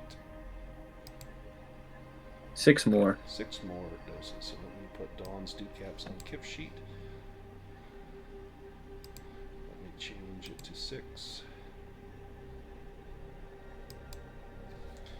Alright, and so now we have an opportunity to roll improvements. So this is how you level up in Dragonbane. There's not traditional levels like in Dungeons and Dragons. You improve your skills. Now in the game, normally there's a questionnaire, and I would ask you some questions like, did you participate? Did you defeat a monster? Did you explore a new area? And if you answer yes to those, then you get an improvement point for each of those. It averages between 4 and 6, so I just say take 5. So on your character sheet, if you open up your skills, you can you'll see that some of them already have little arrows in the white boxes next to those skills. Those you've gotten for free from rolling dragons and demons. So choose 5 additional ones, 5 that don't already have that arrow, and you can check those little boxes, and then when you're ready to roll your improvements, check on the little arrow, or click on it, and it will roll that. And if you fail that roll, if you roll above your score will increase by 1. So like Phineas just increased his spot hidden, and his beast lore, but he did not improve his awareness. So everyone gets a chance to make some improvements, and these will carry over with these characters. Should you play with me again? Baston increased evade from 12 to 13. Oh, that 19 said, is wonderful. You said 5 skills? Yep, 5 new ones. So whatever you already have checked, you can add 5 additional ones, and then go ahead and try to improve those. So Kif's awareness went up. Kif has rolled 2 2s here. This is not when you want to roll well. Chrisana's crossbows went up. Baston's bushcraft goes up. And if you ever get a skill to 18, that's as high as it can go. You get a free heroic ability. So 18 is your max on here. So, once the loot's been divided, how much gold and silver do we each get? Let me tally that up real quick. Give me just a moment. Just give my gold to anyone else, because I am not carrying over to whatever adventure you guys are part of. We'll just divide it 4 ways instead of 5 ways. So let me. I'm not here for the loot. I'm here for the Here for good the- times and adventure. Here for the friends that were made along the way. So let me pull up my. Nice job, calculator. Baston. Yeah, very beneficent of you. So let's see, silver. We got 20 plus The friends you made along the way and the like 5 kobolds you have in your spear right now. right. I know, Exactly. she's You know, got, a tasty snack for later. she's got like a little shish kebab. So Yeah, I was just going for cream barbecue, but 52 silver each. Let me add up the gold.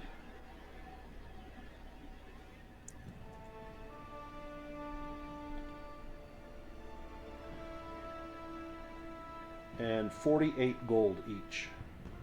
52 silver and 48 gold. Well done, everyone. That was a ton of fun. I hope that you all had fun. Any questions about Dragonbane? About how it's played?